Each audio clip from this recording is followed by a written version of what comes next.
Welcome back. Another episode of Let's Leg Parlays, episode 21. Square Table Sports, powered by Kaiju Live TV.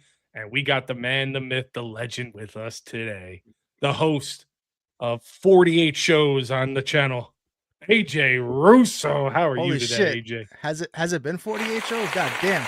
You know, I appreciate the applause. I appreciate it. It's well earned, and probably the greatest shit I've ever witnessed last night. I don't think I've ever been woken up to something more fantastic than hearing Mike Breen's voice. That's literally what woke me up. Well, hold up. Let's introduce everyone else first. Right? This guy's ready. Yeah, I'm fucking ready. Yeah, let's go. I'm sorry, my bad. We don't matter. As always, we got Let's Leg Parlays co-host Butch with us today. Butch, how are you today?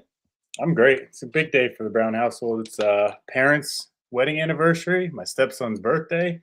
It's a good day. Oh, wow. Good Happy day. birthday. Happy anniversary all around. Oh, that's awesome. And we got our two special World Cup guests with us. Mike is here for F1. He missed last week. He was very disappointed. He said he's going to be here for basketball and F1 this time. Mike D, how are you? Oh, fantastic. I stayed up late for the Knicks game as a diehard NBA lifelong Knicks fan like yourself, Chris. Oh, my God. Not a bandwagon guy at all. It was good. It was amazing. I like AJ. No, not like AJ. And Mr. Kane, our soccer enthusiast, the specialist. How are you? Doing well. Last night was one heck of a game, and then we got the World Cup starting earlier today. So sports are lit right now. It's been a good week. Yep. We got the Knicks. We got F1 Monaco last week, F1 Spain this week. I know AJ's very excited. He keeps talking about we need more F1 or F1 on the show.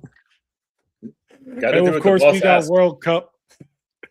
But yesterday's game, that was just phenomenal. I mean, history was made. New York sports are alive and well. It just shows you how starving we have been for a success story. AJ, I know you want to get right into it. Go ahead. All right.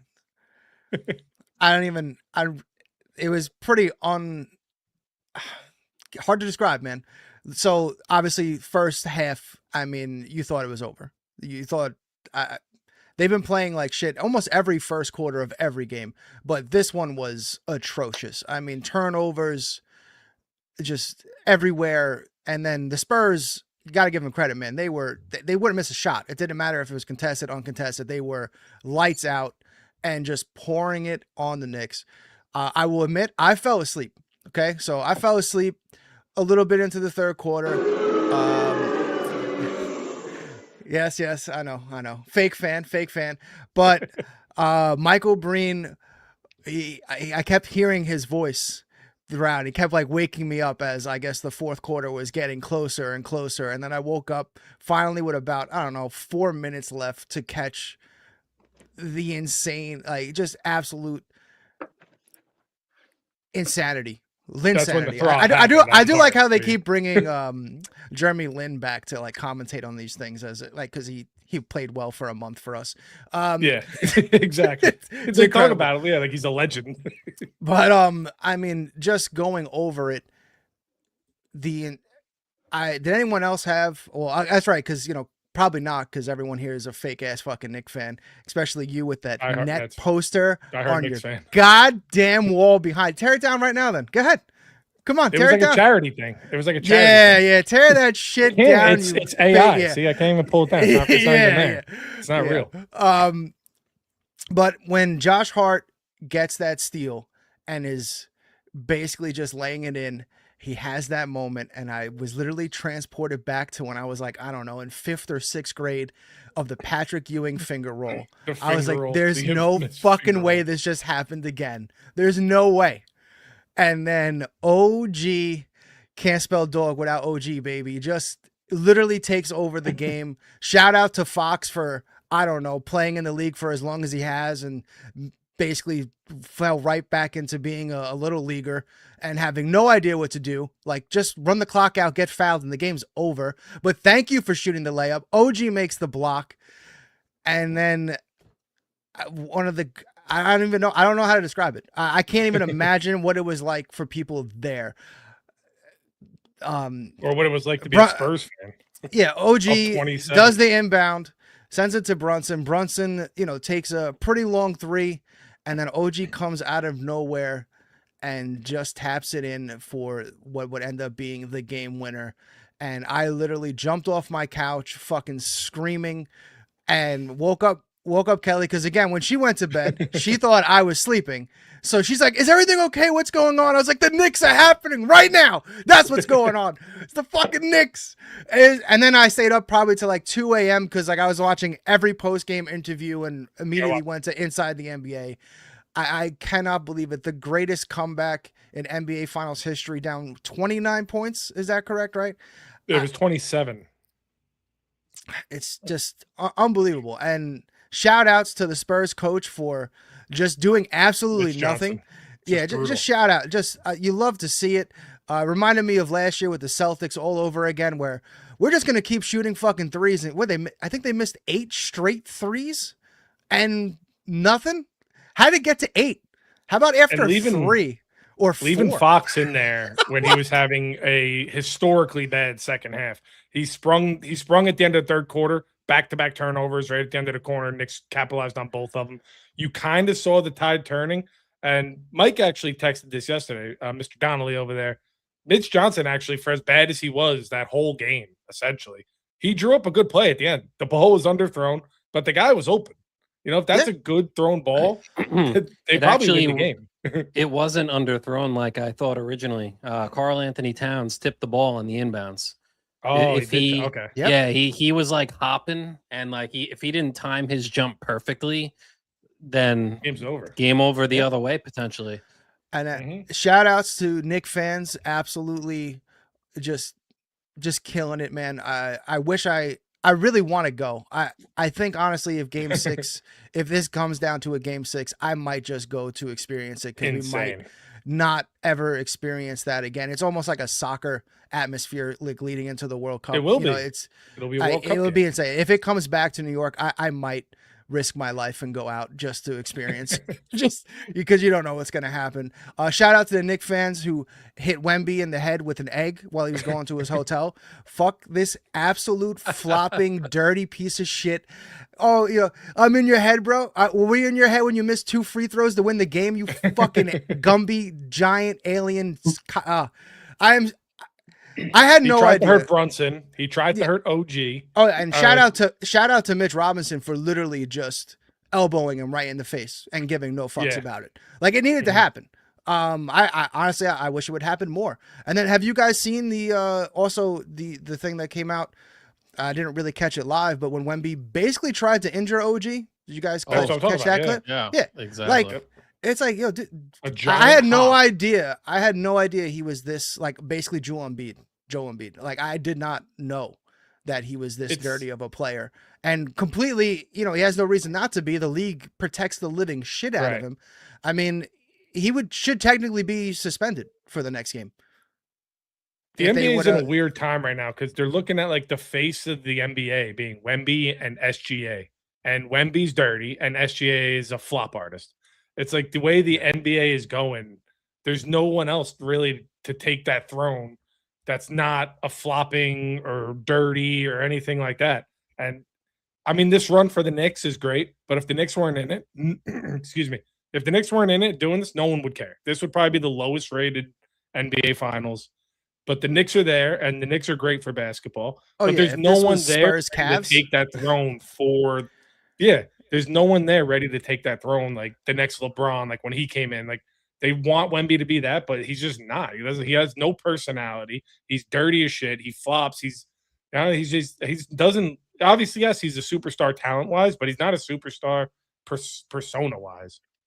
No, yeah, I agree with that. But yeah, fuck him. Yeah. I hope he gets hit with more eggs. Just all the pegging time. him with the egg was fine. Beating up Spurs fans, come on, we're not Philly. No, This- no, that's we gotta, not. We gotta call that out. You know. You got to have some class. Like, Yeah. you can't have, because on the opposite end, like, I would never want to go experience a game and then be worried that, like, I might get my ass kicked because I have the other team jerseys on going back to my car. Like, it's not.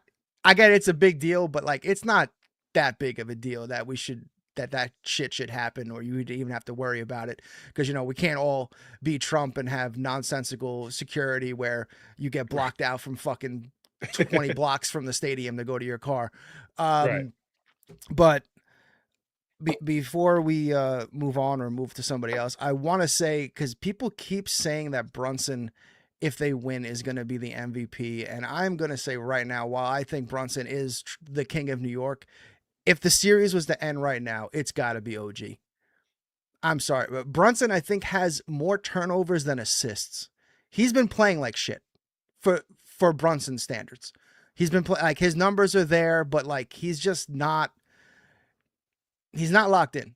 So unless he has an absolute gem of a game to bring it home, where he is, just almost 40 points and flawless, I cannot see OG not getting a statue. I don't know, just give me a statue of OG right now. He was 36, 7 and 5 last night. Yeah, of the Tippin. Yeah, 100%. The Tippin needs to be a statue. He was 36, 7 and 5. I mean, Jalen Brunson's clearly the MVP of this team. He'll be the MVP of this series. That's how good he is, that it doesn't look like he's doing that great, but he is. I mean, he almost had 40 points last night. Yeah, I'm not one of these clowns that's like, he sucks. Like, no, basically, like every ESPN analyst for literally the last 5 years, just being like, he's like not even a number 2 or a 3 on teams. It's like, oh, okay. But I'm just saying, like, he has been playing. I think of the turnovers for me is the biggest thing that's just jumping out for me for Brunson, because a lot of these slow starts are because of him. And Josh Hart makes some absolute nonsensical passes that I don't understand sometimes. I'm just like, dude, what are you like? If OG literally saved Josh Hart from possibly becoming hated in New York. Yep, he missed the box out. He gave up the rebound. He missed the wide open layup. It could have been bad. Yeah, bad. Yep.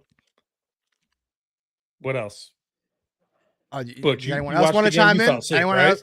Anyone else want to chime in? I didn't. Actually, I looked a little bit at it, and then my NBA hatred kicked in, and I put Iron Man 3 on. But, I mean, we talk about it. Why Iron Man 3? It's what put me to sleep. I needed something. Fair. Because the night before, I tried to go to bed early, and the women's international game was on, and that had me up for an hour and a half. So, we talk about it in the chat that Kane and I are in. Like, realistically, you look at it, this could be 3-1 Spurs. Like, it easily could have been 3-1, but I've said it before. The Knicks in the finals is good for the NBA. It is good for the NBA. And on top of that, you got to put a bullet in them. You can't leave them lay around. You can't leave them lay around, because if you do, look what happens. You got your 7'9" Gumby retards staring as OG tips it in. Like, you got to put them out of their misery. If you don't, sorry, bye. Mm-hmm.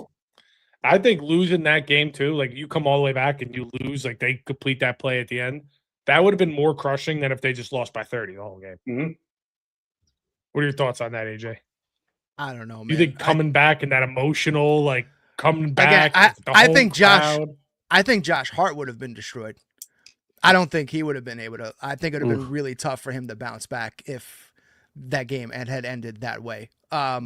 Especially but I with mean, that fast break missed lay-in right there. Yeah, that's what I mean. Like if Patrick, it would have been. It was that's what I was gonna say. Next finger all over again. Yeah, just literally, it's like I felt what war veterans feel when they like. It was just like, oh my god, like it was like the Ratatouille like close in, like it's happening again, not again. I want to put on my tinfoil hat real quick though. Oh boy, because no, the first half of that game, it absolutely felt like the fix was in. I mean, the calls were absolutely atrocious, especially the 2 fouls on Cat to start the game in 90 seconds. I was about to say the first play. Yeah. And it's like after what oh my god, yeah, after what they've been allowing to happen for the last 3 games was and then they're like, "No, that's a foul now." It's like, "I'm sorry, what?" What have you, and then the arm lock thing with Wemby is like, is this really happening right now? But you know, that being said, there is a little bit to it because, I mean, this is the most watched NBA Finals in almost 3 decades. I think the last time was Michael Jordan in 1999 or 98, I want to say. So the NBA is making bank right now, more bank than they've ever made on their product in this long. So I would not be shocked if they're like, yeah, could you imagine how much Madison Square Garden's made in the last 2 games? Every ticket's $10,000. Like, how many seats are in that place? Yeah. 10,000 is the minimum. seats. Absolutely insane. I mean, Taylor AJ Swift's had- 3 seats were like $1.5 million. They had to Yeah, pay Taylor AJ's Swift to show up, so they lost some money there. I doubt that. I mean, AJ's touching on the only thing I was going to say because I'm not going to analyze what happened on the court, but I really think the Knicks have become America's team of the NBA. I'm watching highlights of the U.S. soccer team in their hotel almost getting injured, jumping over the back of couches. I'm like, dude, you have a World Cup game in 48 hours. What the fuck are you guys doing? Jumping on Oh, top of yeah. each other, jumping over couches in your slides and Crocs. So people are going crazy for the Knicks. Even my wife, who's not very sporty, is talking to me about the Knicks. I texted her when the game started to get close. She came running out of the bedroom and watched the rest of the game with me. And she was telling me today about the bag of Jordan Woods. Have you guys heard about this lucky bag? No. Apparently, when Trump, it's like a big thing on the internet, so look it up. Apparently, when Trump showed up for the game and the Knicks lost, they didn't lose because of Trump or anything political. They lost because to protect Trump, they had a no bag policy. And Jordan Woods was at the game and she could not bring her lucky bag. So people noticed game 4 came on, the lucky bag was back. The Knicks won, and we got to hope the lucky bag's there for the next one as well. One, I But had it no was idea who Wu-Tang. Jordan Woods It was Wu-Tang. is, but I like what I see. It was Wu-Tang Clan and only Wu-Tang Clan. Not upset about this information to look up right now. Very nice. Yeah, very anything nice. to look up on the internet conspiracy-wise, I'm in. But yeah, I mean, so I really thought like, all right, the NBA, the fix is in. They want this to go 7 because of how much money they are making. Right. You know what I mean? Like they're just, Mhm. and I'm glad to see in the second half it got more normal because like the first half was just like between the Spurs just not missing any shots at all. It didn't matter. Like they were just insane. And it was everybody. Anyway, they could have had a Spurs fan from the sidelines just take a 3 and he would have probably hit it. It was just insane. But Well, I think the rim that the crazy. Knicks were shooting on in the first half and the Spurs were shooting on in the second half was one of those carnival like oval rims. AJ, if you had to pick only one of these things to be true, was it the greatest comeback ever or was it the biggest choke job ever in the NBA Finals? That's the biggest comeback ever. I'm sorry. I mean, it goes hand in hand. It's both, honestly. It really is. It's how you want it. But for me, it's the greatest. Like as a Knick fan, an actual fucking Knick fan, Chris. I hear you. No, same. Yeah. I can't see how I'm gonna be like, oh no, the Knicks didn't deserve that. Obviously a lot of things need to happen for you to come back from that kind of deficit. So there's a lot of, a lot of luck, and then there's a lot of I think even Mike Brown said this, which I thought was a great quote. And then you need a lot of luck, but you also need to go out and make your own luck. And everything just came together. And at the very end, it's not like the Spurs didn't have a chance. Wemby can end the game. You missed 2 fucking free throws. That's twice now. Twice. He missed 2. the shot in game 1 or was that game 2 that he missed the shot? Game 1. And then he missed the free throws here. Because Yeah. Fat Joe, you saw Fat Joe waving his arms through Wemby Well, off. I still think I think you got to put it more on Fox and Mitch Johnson, man. I mean, Wemby's getting a lot of hate. I get it. Like, I'm not sticking up for him. The guy is an absolute freak of an athlete. But if he's not on the Spurs, where are they? I mean, they obviously have some other talent. Like Dylan Harper is a straight dog. He can ball. Castle's good. But Wemby's the guy. I put the blame on De'Aaron Fox and Mitch Johnson. AJ said it best. And I'm sorry to bring this up, Seth, but that ending reminded me of Duke and UConn in the Final Four. Unbelievable. Because all his Fox had to do was dribble it out. Just dribble. That's it. Yeah. And credit to OG, he played defense. And then on that last play, he went to double Brunson. He's the one that should have been on OG putting a body on him. And instead, OG makes the statue play that's going to go on in history.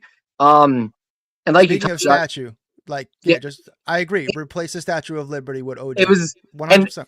and I'm not. I cheer for the Knicks. I'm a Michael Jordan fan. I cheer for the Knicks. I'm not a fan. I'm not going to say that. I hope they win. It's great for basketball. It's amazing. But the Spurs, and you got to credit the Knicks. Like defensively, they gave up 30 points in the second half compared to 76 in the first. 30 Like points, crazy. that's incredible. I don't care if they're missing shots or that's awesome, but Spurs take the air out of the ball or something. Like you're just getting this MSG crowd, which you touched on this too. MSG never gave up on them ever. No, Like yeah. when they were down, we're great fans. like when they were down 27, like even a simple bucket or a simple steal, like they're cheering for, like they're keeping the Knicks in the game. It gave the Knicks hope to make that comeback happen. It was just watching it. You're kind of like, is this going to happen? No, maybe no. And then like the last like 4 minutes, they kept it in that like 7-point range. And the I think that's was literally shaking. I think the announcers kept talking about it. It's I think that's the one thing about Brunson. His timing for his shots are incredible. Like it seems like Chris said, you don't realize he almost has 40 points. It's the moments he makes the shots. Like he made that 3 over Wemby in the right corner, like almost in the right corner, and then from there on, they just kind of went. He's just such a timing guy. But I agree. OG right now is my Finals MVP. I always have to talk about Cat. He was plus 17 net difference, better than any player on the floor for either team. I'm not saying he's MVP or anything, but he does a lot that's not in the box score as much. He just does certain things, makes guys tired. He's so well conditioned. He's better conditioned than Wemby is, which is huge. Because then once he's a little tired, like you said, AJ, put Mitchell Robinson on him, bang him up a little bit. But this isn't over yet. They got to close it out. Wow. Yep. It would be awesome if they did it at MSG, though. I mean, come on. I don't want it to happen, but if it does, I'm going. I'm gonna somehow just. I'll be at a pizza place like 10 blocks away, but I'll be somewhere. I'm sure like AJ as a Knicks fan wants it over, get the championship, win it in San Antonio, be done with it. Yeah. But as a sports fan, Chris, you're the fucking worst. You're the worst. I'm seeing AJ's face and just a grin up top. Oh my God. But I would like to see him close it out at MSG and it would just be something worth for history, not only in the NBA, but for all the sports world. So I do want to point out too, like, because I guess it's almost similar to being a Jets fan in a way, because the only difference is the Knicks have made it to a finals, and I actually witnessed that in my life in the 90s. Obviously they win it, but the last time the Knicks won was 1973, and the Jets are 1969. So it's literally, I mean, almost side by side with just misery from these franchises. I mean, and the Knicks for the last 10 years, 15 years until Brunson came. I don't know. Julius Randle definitely helped as well. The Carmelo, I was never into Carmelo. The whole Carmelo era was just, well, we have Carmelo, and that helps sometimes. There was no one else on the fucking team. And then when that's how you know he's not a real Knicks fan. Like we were super pumped when we got Melo. We weren't that pumped when we got Randall. Dude, get out of here. Like, I would have kept Jeremy Lin over Carmelo, but that's just me. Melo faced super teams, though. That wasn't fair. He faced that Heat team. That was like the first ever super team before super teams existed. No, the first super team is the Celtics. Come on. Oh. Well, yeah. All right. But he also faced them too. He faced them too. The entire NBA said changed. Yeah, I was gonna say, the entire NBA changed when the Celtics were just ridiculous with KG. And, when they brought in KG. Yeah, it was just that was that same era. I'm saying. So he faced the first ever Celtics super team, and then he faced the Heat super team. Well, it speaks more to Melo that no one wanted to come to play with him. No one wanted to come and play with him. I'm sorry. You got to own that shit. That's because it was a different NBA. You couldn't just get superstars back then. What do you mean you couldn't? Every fucking team was doing it. Difficult. Every team was like, hey, more difficult. No, they went out to a bar and they were like, hey, bro, do you want to play together? They're like, yeah, max deal signing or whatever. Melo got AI with at Denver. He got superstars. How many people want to play with Julius Randle? Well, clearly not the Knicks. They let him go. Nobody. And we got Cat. Honestly, enough cannot be said about Leon Rose as the GM. Even getting Dolan kind of gave him power. I mean, yeah, when Dolan finally said, "Hey, I'm just gonna stop getting involved in this shit," it's like, wow, yeah, thank you. I'm just gonna collect my checks and stay back. Yeah, and fall asleep watching the games in the finals too. It's like, man, how are you not excited? You know how much money I would be sitting there just looking at my bank account, going, man, you know how much money I just made in the last 10 seconds? Like, Larry David, that's $2 million. But even getting guys like, I'm gonna butcher his name. I always call him Avocado, because it's just Alvarado, yeah. But like getting like they got him off waivers. Yeah. Here's a Brooklyn guy. Yeah, here's a Brooklyn guy, literally perfect fit. And then, you shout out to Mike Brown here. Putting in that lineup with Brunson and him on the court at the same time was game changing. Because now they had too much speed. The Spurs did not really know how to handle it. And it just kind of opened the door. That was a big part of that comeback, was going with a lineup that the Spurs have never seen. And honestly, I don't think the Knicks have ever even thrown it out there before, playing completely small, because you figure, all right, with both of them out there, there's no defense. I mean, as great as Brunson is, Brunson doesn't play defense. So he's too small. He's not physical enough. Yeah, I mean, Bill Murray in Space Jam. You don't do defense. yeah, pretty much. But yeah, for me, this entire playoff run has just been unbelievable. And even as I'm literally going to my buddy's house, who I can't remember the last time we even watched a Knicks game together. Like, that's what these games are doing, or it's like Mike was saying, like, it's kind of becoming, the Knicks are becoming like the US team, where everyone is just a Knicks fan right now and just rooting for them, which is great. Fuck San Antonio. And finally, we get a weekend game. They glazed over the weekends last weekend. Oh, we get a Saturday night game. Me. Two quick things I wanted to say since you're talking the weekend game. One, shout out, good luck, and thank you to the NYPD getting a lot of overtime with the World Cup in town, and now the Knicks winning. They can be very busy. And the other thing that you guys didn't mention, Kane was touching on it with blaming Fox. That game should have been over the moment I think the Knicks turned it over. Fox was alone and got blocked by Oginobi. I don't know these things. But even I knew, like, dude, just run away from him with the ball. Yeah. Use up clock. Game's over. They'd have to foul you. You'd go to the line. They'd have no time. Yep. Game over. So that's what Kano was saying, that it's on Fox and the coach. But yeah, because Fox on that play, like, that's inexcusable. I guess maybe he just did not realize how fast OG was tracking him from behind. That's the only thing I can think of, was he just thought he had an easy layup and the game's over, and he had no idea that OG was like, not today. Just literally plays. Back to back hustle plays, man. Yeah, we're not talking about like a rookie here. We're talking about a vet. Like, just very surprising. Like, I mean, we saw Wemby choke the ball up the other, a couple games ago, or was that 2 games ago? We saw him choke up the ball.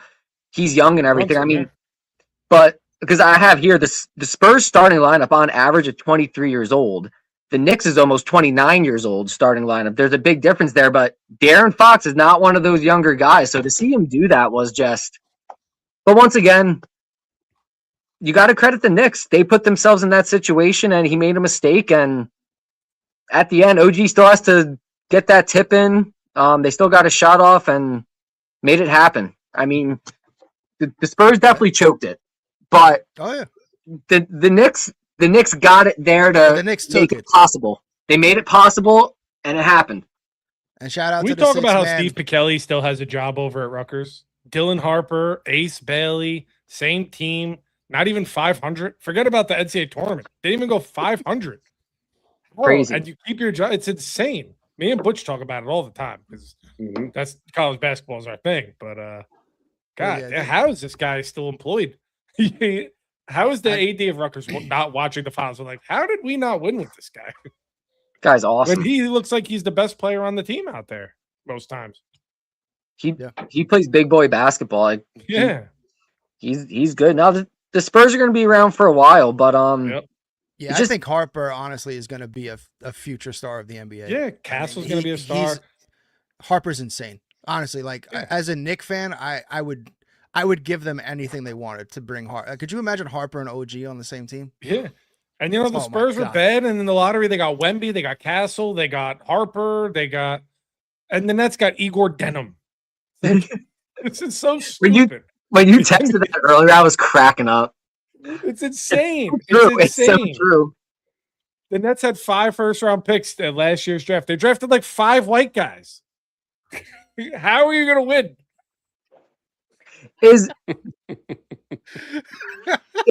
If the Knicks win, is Brunson the best free agent pickup of all time? Considering that the Knicks will win a championship since the first time since '73, and everything that he brought to the table, and he was good at Dallas, but this was I don't think anyone could really expect all of this. And the way he handled himself in the New York market is incredible to me. You only really saw Brunson when Luka got hurt in that playoff series. I think he just obviously he handles his business on the court, but even off the court, he just seems so just even keel. Like, could this be, if they win it, the best free agent signing of all time, just given the magnitude of the Knicks and where the NBA's and where the Knicks were before Brunson got there? I'm just going to be a total homer and say yes. I mean, this franchise had suffered for so long. No one, like, every time there was a big free agent from LeBron no one wanted to come here. You know, we ended up getting Melo. That was our big guy, and it didn't really work out. And what he's been able to do, and then on top of just bringing the whole Villanova approach to everything, and you can just see the chemistry that he has with Hart and Bridges, like that stuff just pours out. And I think him coming and just bringing, because not all those guys were there. Like Hart wasn't there initially. Hart, they had to pick up Hart. They picked up Bridges. So like that's definitely Brunson is input on getting those guys. You know what I mean? Like there's no way they're just like, oh, hey, I'm just going to magically bring in all these Villanova boys. Like Brunson definitely is like, I think we should bring in this guy. And, shout out to Rose for listening. So, I mean, he's changed the culture. He brought in a lot of these guys. I do wish DiVincenzo was a part of this. That is the one thing that sucks. But on the flip side, we got Cat. And honestly, if Cat, to me, if OG wasn't playing as well, I would say Cat should be MVP of this series. Although he did disappear in game 2. Oh no, was it game 2 or game 3? I can't remember. Everything's kind of blurring together at this point. But like he hasn't been as dominant. Like game 1, I thought Cat was the MVP. So yeah, to answer the question, yes, I think this would be one of the greatest free agent signings in NBA history. Yeah. And that would be incorrect because the answer is LeBron. And I know Butch is going to hate that. Shut up. But he is. He went to 4 championships. He won 2. I mean, come on. Give me a break. What are we talking about here? Yes, the homers like me and AJ, we're gonna say Brunson, but the real answer is LeBron.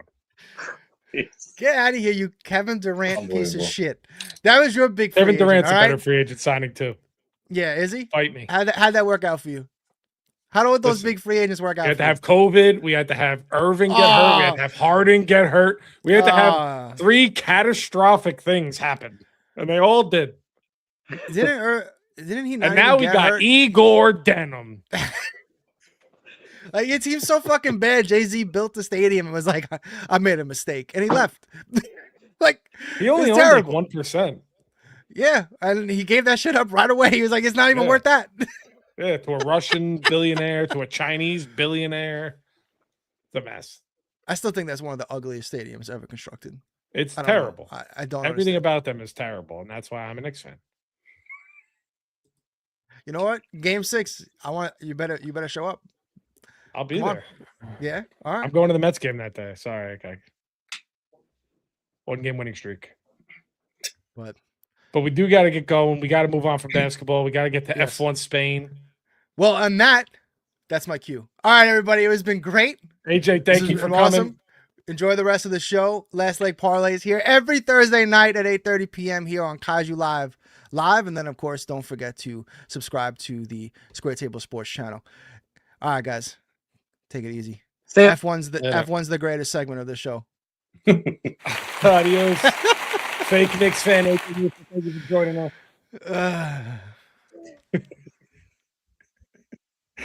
Moving on, F1 Spain, F1 Monaco. If you guys aren't familiar, F1 Monaco was not a fun race like the Butch and Charm did watch it. But the glamour here is that you watch it from your apartment or your yacht. You have yacht parties. I don't know if you guys watched, but all these billion-dollar yachts flow into the ravine, and they all party and they all hang out. And the race is kind of secondary. Butch, tell us about this race. I know Max, your boy Max, didn't even. I don't think get off the starting line. It's again, it's a boring race. It's for the show. It's for the yachts. It's for the apartments. It's for the beautiful mountainsides. Which is beautiful. The scenery is great. The race itself is gorgeous. Like, sounds like the Pokemon atmosphere, like it's beautiful. But from Delaware, like an actual race fan, it's boring as shit. Like if you qualify first, you're probably getting first. Obviously for Max, it didn't work out as planned. He qualified a second off the pole. You know, he's all he had to do was get in front of Kimi. Green light goes, he punches the throttle, and the car says, nope, no mas, we're done. Doesn't even move. Done right off the bat. Kimi runs away from it, and it's how it's been. There was no real threat. Kimi was just nothing. Cruising the whole way. It was like the Talladega Nights, Borat's character. Yeah, and that's like Charms and I have talked, this week. It's as an F1 fan, you got to shift your expectations from like, hey, things are going to get better, teams are going to catch up, to okay, when does Kimi lose? So I'm not watching every race as if like, hey, this is the week Max comes back. I am trying to find enjoyment in F1 still, and I am looking at it as how many races can Kimi win until he finally loses. And at this point, I honestly don't see many races where he's going to lose. So I don't know. F1 Spain, Red Bull. This is where Red Bull steps up. This is Max's historically good race, right? Yeah, but unfortunately, I think we're week 7. I think Max beat the crap out of that car for 7 weeks, and it finally quit in Monaco. It was like, I'm done. Like there's a meme I sent to my buddy, and it's his tractor trailer driver, and he's bouncing in the seat, and it's like Max trying to get the car around every lap. Like, and that's where it's at. I mean, Kimi and Isaac Hadjar, though, him placing. His looks good. That was surprising. Just, to blow through this segment, because World Cup is where we want to be at. The races this week, back-to-back races. We had Monaco, now we have Barcelona this week. We have practice starting tomorrow, 7:30 in the morning, 11, and then we pick back up Saturday at 6:30 a.m. Qualifying's at 10, and the race is at 9 a.m., bright and early. I mean, will Red Bull finally get it together? I don't know. To me, it's Kimi Antonelli's race. It's his season. Let's see if he loses one from now until episode 40 when fucking Formula One's finally over and he's got 900 points. So, and if you're betting for race winner, you're looking at Kimi minus 125, George Russell plus 210, Max plus 800, Chuck Norris's nephew plus 1,000, Oscar Piastri plus 1,400, Lewis Hamilton plus 1,700. Not a bad bet there, actually. He's been racing very good lately.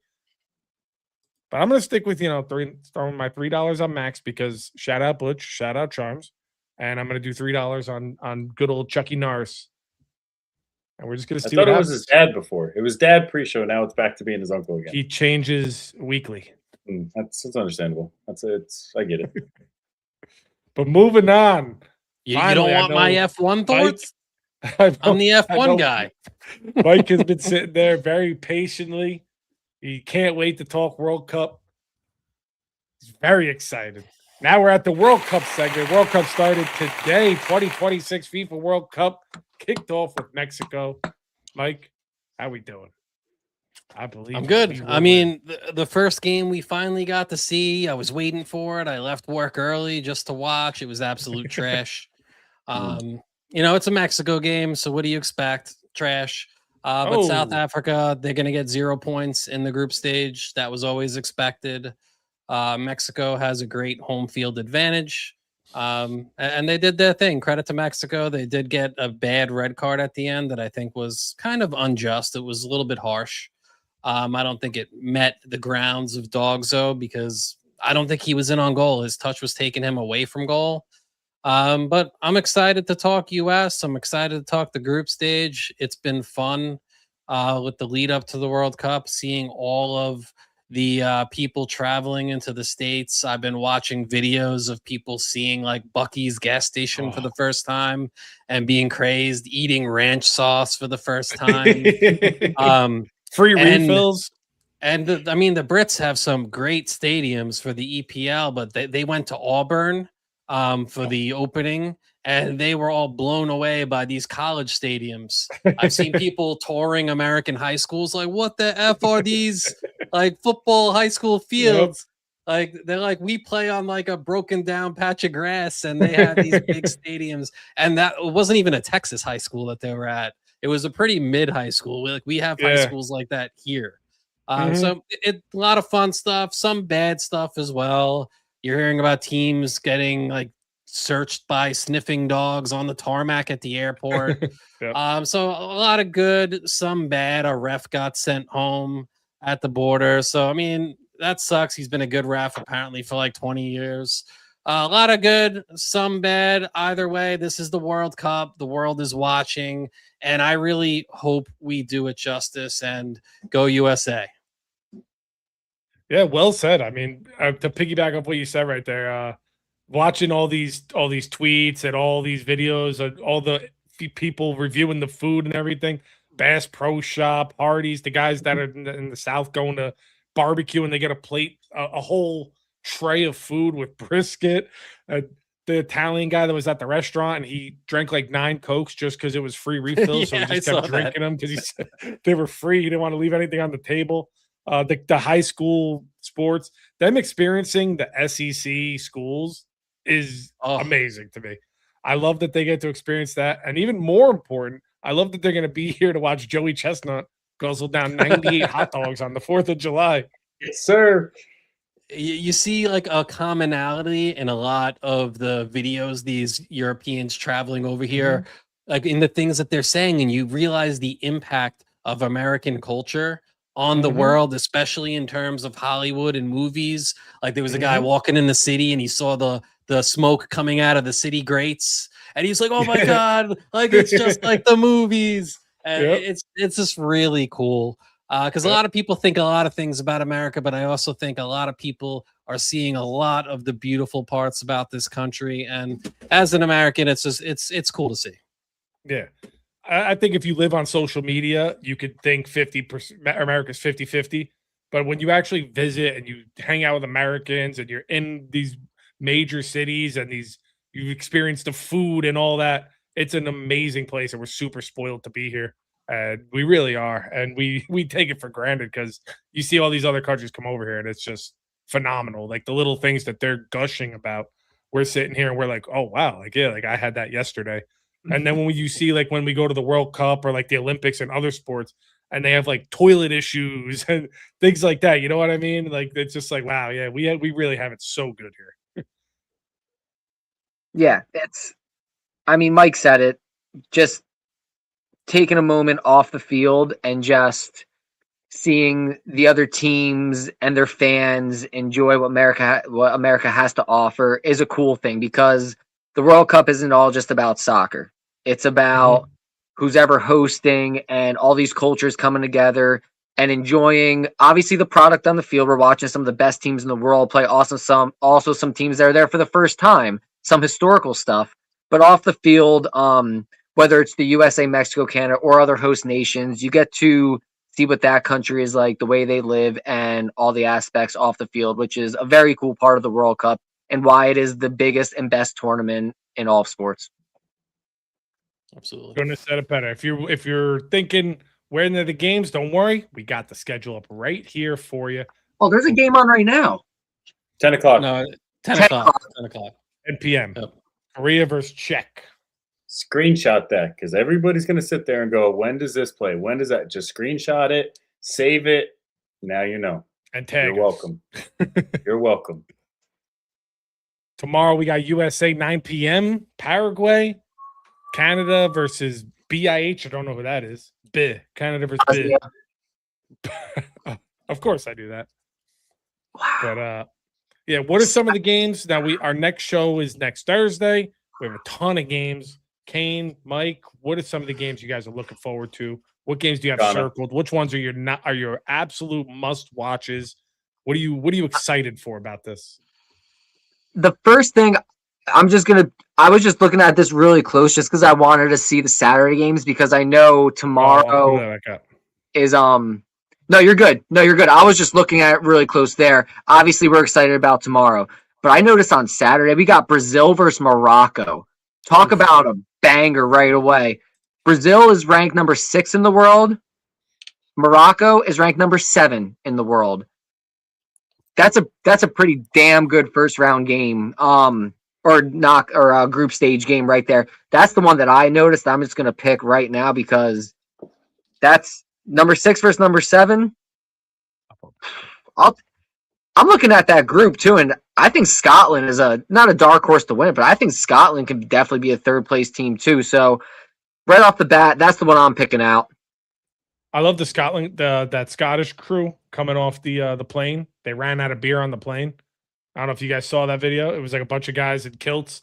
I guess they drank everything on the plane, and they were off the plane just storming right to a bar. That's awesome. My boy McTominay plays for Scotland. He's a Man United guy. Now he plays for he plays in Italy, and he was the Serie A Player of the Year. He's going to be a breakout star of this tournament. Yeah, that I read something about that, but that's the Scots. I don't really expect much less. Exactly.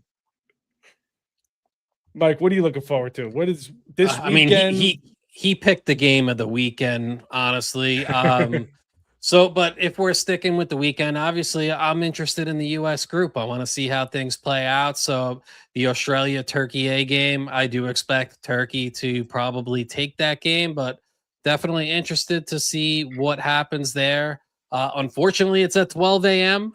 And unfortunately, like every World Cup, I will be traveling for week 1. It's how it works out. So I'm going to be in Grand Cayman, and I'm going to be on vacation poolside with my phone, ignoring everybody watching the World Cup. It doesn't matter what game it is. I don't care if it's Curacao or Cape Verde or the Ivory Coast, who upset France in a friendly just earlier this week. You got to watch it all, and I plan to watch as much of it as I possibly can. But yeah, our group, and of course, every USA game possible. Mike, you sent me this video earlier, and you were talking about the concerns of security and all that. Now, here's a video of, what was this from? This is the 2024 Copa America in the United States, and the U.S. has to be ready because Europeans, South Americans, wherever they are from all over the world, they do things different. This is Hard Rock Stadium. It is a World Cup stadium here. People climbing fences, rushing the gates, kids crying, like where everyone's bull rushed and being jammed into things. Some scary scenes. People climbing into the vents and going into the ventilation system like it's Mission Impossible, trying to like steal something out of Fort Knox. So like you gotta be ready. I hope we are. Keep in mind, this is 2024. This is quite a while ago. We had a different president. Everything was different. So hopefully we've learned from that. I'm worried. But again, let's see what happens, and I hope everybody's safe. And I just hope, the country shines on the world stage and we see a lot of good soccer. So yeah. Butch, I know you're excited for Wednesday. I don't know if Ghana plays before that, but I know you got Wednesday circled. Oh, Wednesday has been circled since schedule got released. I mean, as a diehard, lifelong Ghana fan, I mean, listen, that matchup with England too, that's got me hyped. Like I'm ready for it. High expectations. People are saying they win that, they're probably going to win it all. I mean, listen, no one's saying 40,000. Plus 40,000 is nothing to sweat at. That's a great shirt, though, Seth. Great shirt. Thank you. I'm impressed with the commitment. Yeah, I really do like it. It's a great shirt. Butch loves Ghana. Like, there's no way around that. This isn't a bit. Listen, Charms. if you noticed last week, he said nothing. I used to beat his ass every time we played FIFA World Cup because I chose Ghana. He could take anybody. I whooped him. I ran him to death. He couldn't catch me. I don't care. He's not here to defend himself because he won't admit the facts. But I do think the U.S. learned a lot from the Copa game. Just speaking and on the front, there's a lot more security that's being held at all the stadiums. I know Philly has requested a lot. They've requested a lot from the state. They've requested a lot from their borough. And when it comes down to it,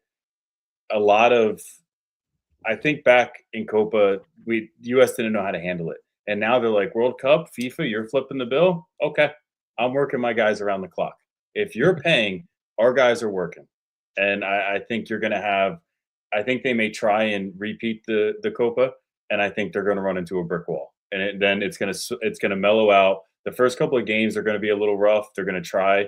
I think they're going to get slapped, and that's going to be like, all right, look, they got their shit together now. Let's just enjoy soccer down the road at the bar. We can't get into the stadium. One thing I do want to talk to you guys about, Mike, well, the two mics, I have you guys here, and I got to have you guys here throughout the month, throughout the World Cup. We didn't get to talk about the friendly against Germany. Now, the highlight that I saw was Anthony Robinson with that absolute laser goal. Banger. What did you guys see from this game? Did this game make you guys more worried going into the World Cup, less worried? Did you like what you saw? Did you hate what you saw? Or did it really not matter? Who wants to go first? Because I'm sure we're going to say the same thing, but we loved it. Kane loved it. I know it. I loved it. Kane said a great thing. I'm going to steal his line, but it is Kane's. He said that goal was a Jedi mind trick. It was so good. It made me feel great. Germany, like, make no mistake about it, they're a world power. They're one of the potential favorites. I mean, they're not top at this stage, I wouldn't say personally, but top 10, top 15, best chances to win the World Cup. And they definitely are top 10 betting wise. And it wasn't like we just grinded out a result. I felt like we had portions of the game where we were dictating play. We weren't sitting in a low block. We were playing, trying to be on the front foot. I really liked a lot of what I saw. I thought when subs came on, even the subs, for the most part, looked like they fit the bill. So it made me feel so much better than the prior run of friendlies in the last window did, taking the Senegal game and the Germany game and combining them. And a lot of good feelings coming in. I think it was much needed. Yeah, I think we got out rather healthy. I thought we possessed the ball well against a good Germany team. I don't care if it's Germany's top 11 or their next 11. It's Germany. I think offensively we looked good. I mean, obviously the goal, but we looked threatening at other times. I still want to see that creativity in the final third, though, breaking down and organized defense. I do want to see that. I mean, Jedi's goal was a straight up blast. Had nothing to do. It's just a great goal. I do want to see a little bit more creativity, but I still think offensively we looked rather well. Double-sided on the defense. I still think we struggled defensively, but I think that game once again showed us where we can improve before we play Paraguay. Just because those mistakes, you got to look back on film and then, all right, this is what we need to correct. Okay. So yes, it wasn't the best performance defensively, but now we can take that and improve before we play a team that's obviously not as good as Germany on set pieces or as good as them offensively. So that's what I'm taking away from that.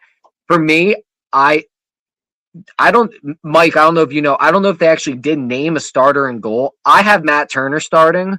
But I don't know if they did they officially name someone or no? They didn't, but I think it's got to be Freese. Not like I want it necessarily. I trust them both, but everything I've seen in the lead up makes me believe it's going to be Freese. Okay.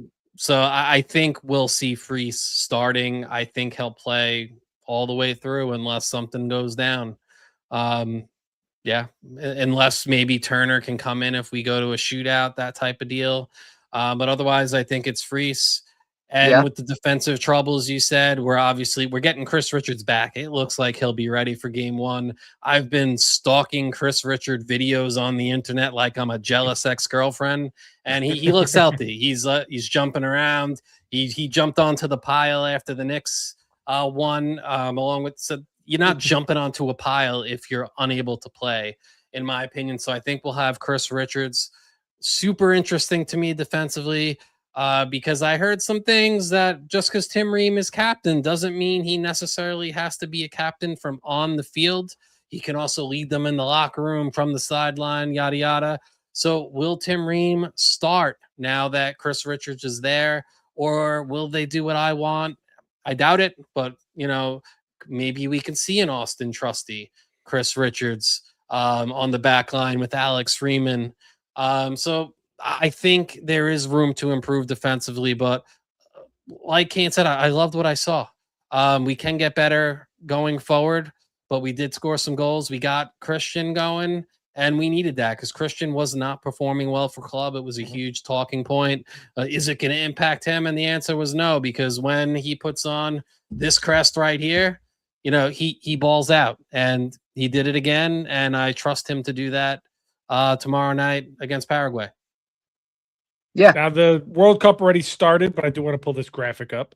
Here's all the groups A through L. 2 teams come out of each group, if I'm not mistaken, right? So let's do a quick. Let's pick the 2 teams that come out of each group. Just to correct you a little bit, Chris, to not confuse anybody, 2 teams come out of each group, and 8 third-place teams will also advance because it's an expanded World Cup this year. Okay, so they take that from goals. How do they pick the 8 best third place? I do think goal differential is a big points, obviously, first, and then after that, goal differential, because there's going to be no common opponents or anything because they're in different groups. Right. After that, it gets to some dicey stuff like fair play, so cards might be counted. Okay.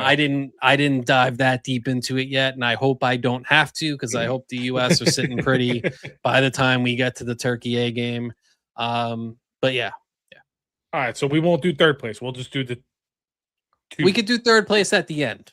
All right, we'll pick some third places. Mike, was there something else you wanted to say about the USA game? Nope. All right. Let's do this. Now let's jump into it. We got Group A. We got Mexico, South Africa, South Korea, and UEFA Playoff D. What is that?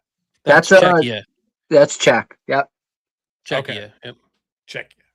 All right. Who's coming out of this? Mexico already got a dub, so I'm going to pick Mexico as my 1 because they're already 1-0. I had Mexico as my 2. I could see Sun and South Korea beating Mexico, but I'm fine with Mexico being the 1 coming out of this group only because of the altitude, the home field advantage, the heat. So they've got a lot. And even in this bad game we just watched earlier, the crowd was pretty crazy. Every touch of the ball, either cheering or jeering or booing. So they've got a ton of support there. Support I wish our men's national team had. And I hope we get. We never know. We'll see what happens when we play our games. But yeah, I'm fine with Mexico 1, but I would definitely put South Korea 2, and then Czechia 3, with South Africa, in my opinion, getting 0 points, losing every game. All right, so here's what we're going to do. We're going to do Mike D. So, Mike, you're taking Mexico and South Korea. Yeah, Chris, I think you'd have a way better time, and you could show it on the screen if you screen shared. Do you still have that link I sent you of picking the bracket? Because it's really nice and simple if you have your Messenger open. Was it in Messenger I sent it to you? Yeah, I think so. Let me go get it. Oh my gosh. Yeah, I got Mexico, and I didn't really pick 1, 2, and 3. I have Mexico, Czech, and South Korea coming out of that. I actually have South Korea as the 3rd place team coming out of that. So you got a 3-piece coming out of that one. Yeah. I got Mexico Right, and South Korea.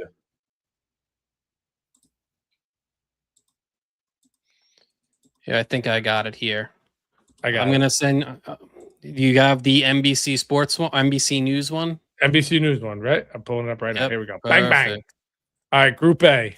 Mexico, South Korea, and what were we doing for 3? Czech, Yep. And then South Africa in 4th. and then South Africa. You guys Group all in B. agreement there? I mean, I'm fine with that. I'm okay All with that. Group B: Switzerland, Qatar, Canada, Bosnia. I am definitely putting Qatar down at the bottom because I saw their odds and they are not good. I agree with that, actually. I think they're another team. Maybe they can eke out a draw at best, maybe 1 point. I see them getting 0 if I had to pick. Who do you have up top, Kane? I have it just like that, actually.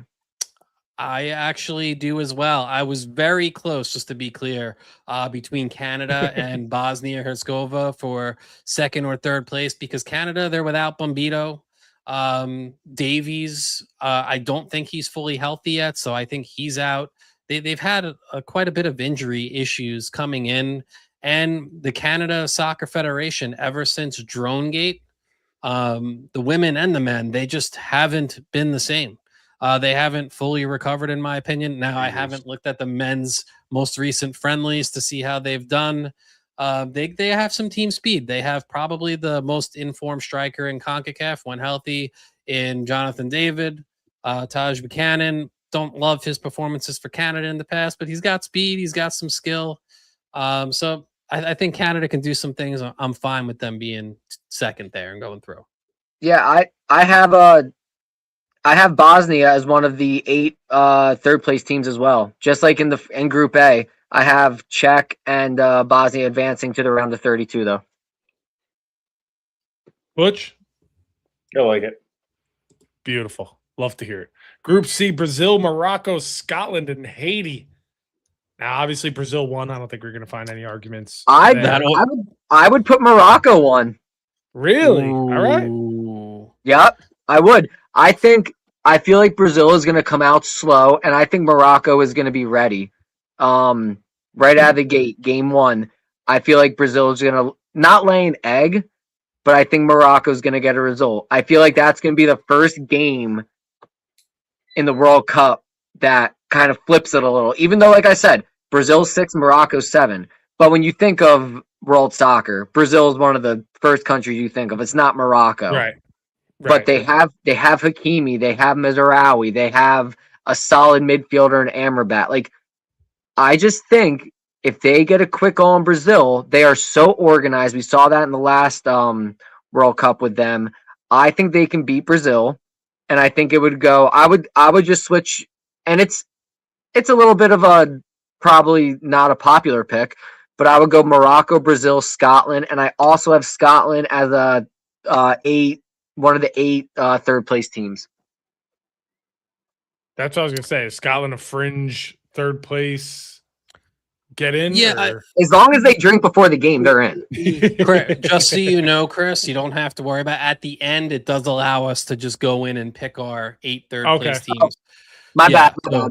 Yeah. So I'm fine with this order. In my personal bracket, I would have had Brazil beating Morocco. I disagree with Kane a little bit. While I do think this isn't the Brazil of years past, this Brazilian generation has not done well with their international teams. You have guys that play very well with club that don't quite perform, like Vinicius Jr. Once he puts on that Brazilian jersey, he just doesn't look the same. But I think they've been doubted a lot through this cycle coming into this World Cup. It's more of an underdog mentality than they've ever had before. The U.S. doesn't know that. That's why we had us beating Brazil in that stupid commercial. Anything can happen in the World Cup. Yeah. But I still think Brazil's going to come in very hungry. I think they feel disrespected. A lot to play for. This generation hasn't done anything, and they need to. It's now or never for this generation. So I do think they come in hungry and beat Morocco to start the group off. But I'm fine with it. I understand why Kane went the way he did. So, yep, let's move on. And that game is Saturday, right? Correct. All right, Group D, the one we've all been waiting for: United States, Australia, Turkey, and Paraguay. United States, Paraguay tomorrow night. Before Kane gets going on, I'll let him pick first. I'm just going to say, I believe in Kane. Correct me if I'm wrong. This group, there's the least differentiation between the top ranked team and the worst ranked team in the group. This is not just because we have internal bias and nerves because we're all US fans here, except for Butch, who's all Ghana. You know, it's the hardest. It's probably the hardest group to predict because you could tell me Paraguay takes first. I'd be like, I could see it. You could tell me Turkey, Australia, the US takes first, or either one of those teams comes in last. I could see it because these games, they're going to be tight. The margin of what's a victory, what's a draw, what's a loss could be one Miles Robinson. What the heck were you doing moment, you know, away from flipping the whole table. But yeah, go ahead, Kane. Do your thing. You keep going because I thought that was said very well. I just want to touch on your point when he was saying the different rankings. I got it here. We got USA at 17, Turkey at 22, Australia at 27, and Paraguay at 41. Who, remember, gave up, correct me if I'm wrong, the least amount of goals in their qualifying group. It was either the least or second least. They gave up 10, but one team, maybe Ecuador. Ecuador might have only given up 5. Okay, but someone would have to pull up the. But everyone else gave up way more goals. So like, we got a competitive group. But Mike, you keep going. Let me hear what you got here. I didn't make a pick yet, Wander. Shout out, Wander. Thank you for tuning in. Or should we go with Chris? Should we have Chris pick it and then tear it apart? Ooh. Yeah. Let's do that. All right, so my expert from last week said Turkey, so I know that they're good. Then he just read the rankings to me. I'm actually going to go Turkey 1 here, United States 2, Australia 3, and Paraguay at 4. Because although Paraguay doesn't give up goals, they don't score goals either. They suck. Turkey, United States, just they scare me. I want them to win. Obviously, I want them to do really well. But like Mike said, their defense is terrible, and they're was it Miles Robinson? What was the guy's name? I don't see him seeing the field. I hope not. But they're one defensive play. They don't even have a goalie that started. They don't even know. They haven't announced their starting goalie. Their defense has been bad. Yeah, I mean, I name dropped Miles Robinson because I'm a hater, but at the same time, Miles Robinson, Tim Ream scared the heck out of me last game. Like he's I think the U.S. could score goals. Be much easier. Man pulling jukes on people like with no one behind him. I'm just so they scare me. They terrify me every time I watch them play. I'm gonna go Turkey here 1, United States 2, Australia 3, Paraguay 4, and Australia not this is a third place team is not coming out of this bracket. I would have had Paraguay finishing above Australia. What's odd is I looked at the odds and the odds to advance out of the group. Australia was given the best odds, I think, when I looked at it to advance out of the group.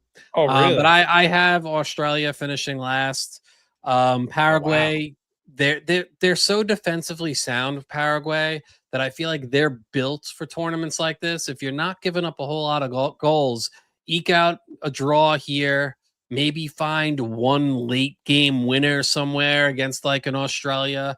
Suddenly you have 4 points. They're not, and I think they're a third place team does get through because the games will be so tight. I could see like every team having about the same amount of points at the end of the group, and then it's goal differential and tiebreakers. So I do think a team gets out, whereas that we're not beating up on one team. So I don't think anyone's going to get beaten up either.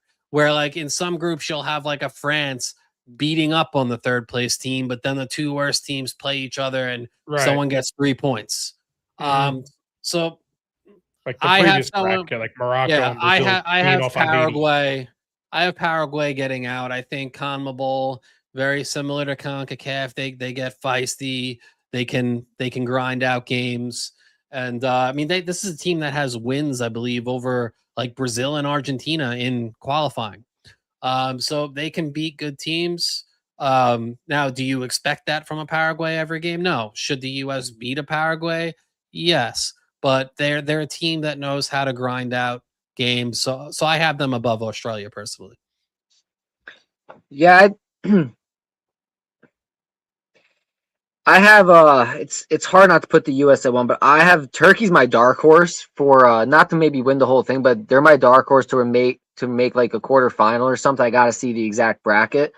Turkey has some studs. They can play ball. I just don't want the United States to have to get a result against Turkey. I want the first 2 games to be done with, and we're already advanced, and we don't really need that game necessarily. Maybe for seeding wise, of course, but I want to be advanced by then. This looks fine to me. I also have Paraguay at 3. But the main thing against Paraguay for us is we got to come out ready to play. I'm not saying you have to score in the first 5 minutes. You can't give up a goal in the first 5 minutes because then they can just park it and just chill. Remember, they're not that far away. Like, they're going to have fans there. They're going to have a following. We just have to come out, not give up the quick goal, play with emotion. It's the World Cup. Play with emotion, but control the emotion. Don't win the 50-50 balls, but don't get a stupid card. Like, all these things, if you can control yourself, you control the emotion, play your game, they can be. I have them beating Paraguay 2-1. Okay, which if they win, I don't care if it's 1-0 or whatever. As long as we come out with a win, that would be great. But I'm fine with Turkey at 1 and US at 2. I have the game for tomorrow. Yeah, I have the game tomorrow as either 1-0 USA or 1-1. I don't think we put 2 on them. If we do, great. It's a great sign of things to come for our attack going through the rest of the group stage. But yeah, we got to get a result. We can't come out with a loss to start the tournament. I agree with Kane 100%. They got to come out, and I think they got to score quick. They got to score in 5-10 minutes. They have to. I feel like they're gonna score on like a set piece or something, and then like add another. I just got to get a win. Got to start it off right. Can't lose. Even if you draw, it's not the end of the world, but you cannot lose this game. We'll say a Chris Richards header off the set piece. I'm in. Tim Ream. I don't care. own goal. Give me an own goal. Like, let's go. I don't care. Like, Butch, Paraguay or Australia? Who's 3? You're the decider. I mean, I could do a hot take here and put Turkey, Paraguay, and then US. Ooh. Woo! That's a Ghana fan right there. That's a Ghana fan. Well, I can't do it. I can't. Ghana's been on kryptonite in the past. But I do like Australia at the bottom. So I'm good with this. 100%. All right. So you're a monster. You are a monster. He is a monster. Wait till blind rankings. He only gets. But hey, he speaks the truth. Hey, I appreciate that. Group B, we got Germany, Ecuador, Ivory Coast, and Curacao. Keep it. Obviously, move on. No, just kidding. I'll speak for Charms. Charms wants Ecuador at 1. Charms is wrong. Yeah, I know. No, yeah. It's actually looks perfect to me as it is. Yep. Ivory Coast showed me a little something I didn't know they had in that friendly with France. Of course, France in a friendly before the World Cup, not wanting to get hurt, isn't going to be the same France that's maybe my World Cup favorite alongside Spain. But yeah, they showed me something. Ivory Coast could surprise you, Ecuador, but Ecuador, again, like Paraguay, great defense. They're very dangerous on the counter. So I like this order. Yep, same. That's the closest an Irish flag got to the World Cup. So Group F, Netherlands, Japan, Tunisia, and Sweden. Tunisia 4. I'm fine with this. I mean, if you wanted to switch the bottom, that's cool. I think Netherlands is awesome. Japan's another one of my dark horses. They play such good, just organized soccer. Holland is Holland. I'm fine with this. Looks good. I mean, Netherlands has my Liverpool pair on Gakpo and Van Dijk. You're a Liverpool fan? I'm a fake Liverpool fan. My brother-in-law is a big Liverpool guy, so now I root for them. But it's hard being a Liverpool I'm a fake fan. Arsenal fan. I feel like Liverpool is like the emo kid of the English Premier League. Like in the US, like none of their merch and shit is here. Not like the pop stars of Man City and like Man United. I can find Man United gear. There's a whole Man City store in New York City Aeropostale and Hollister and all that shit have recently had gear of all these EPL teams. No Liverpool. Chelsea was there. No Liverpool, but I like what the Netherlands offer. Japan is one of the dark horses of this World Cup because they're just so organized. They're so technically sound.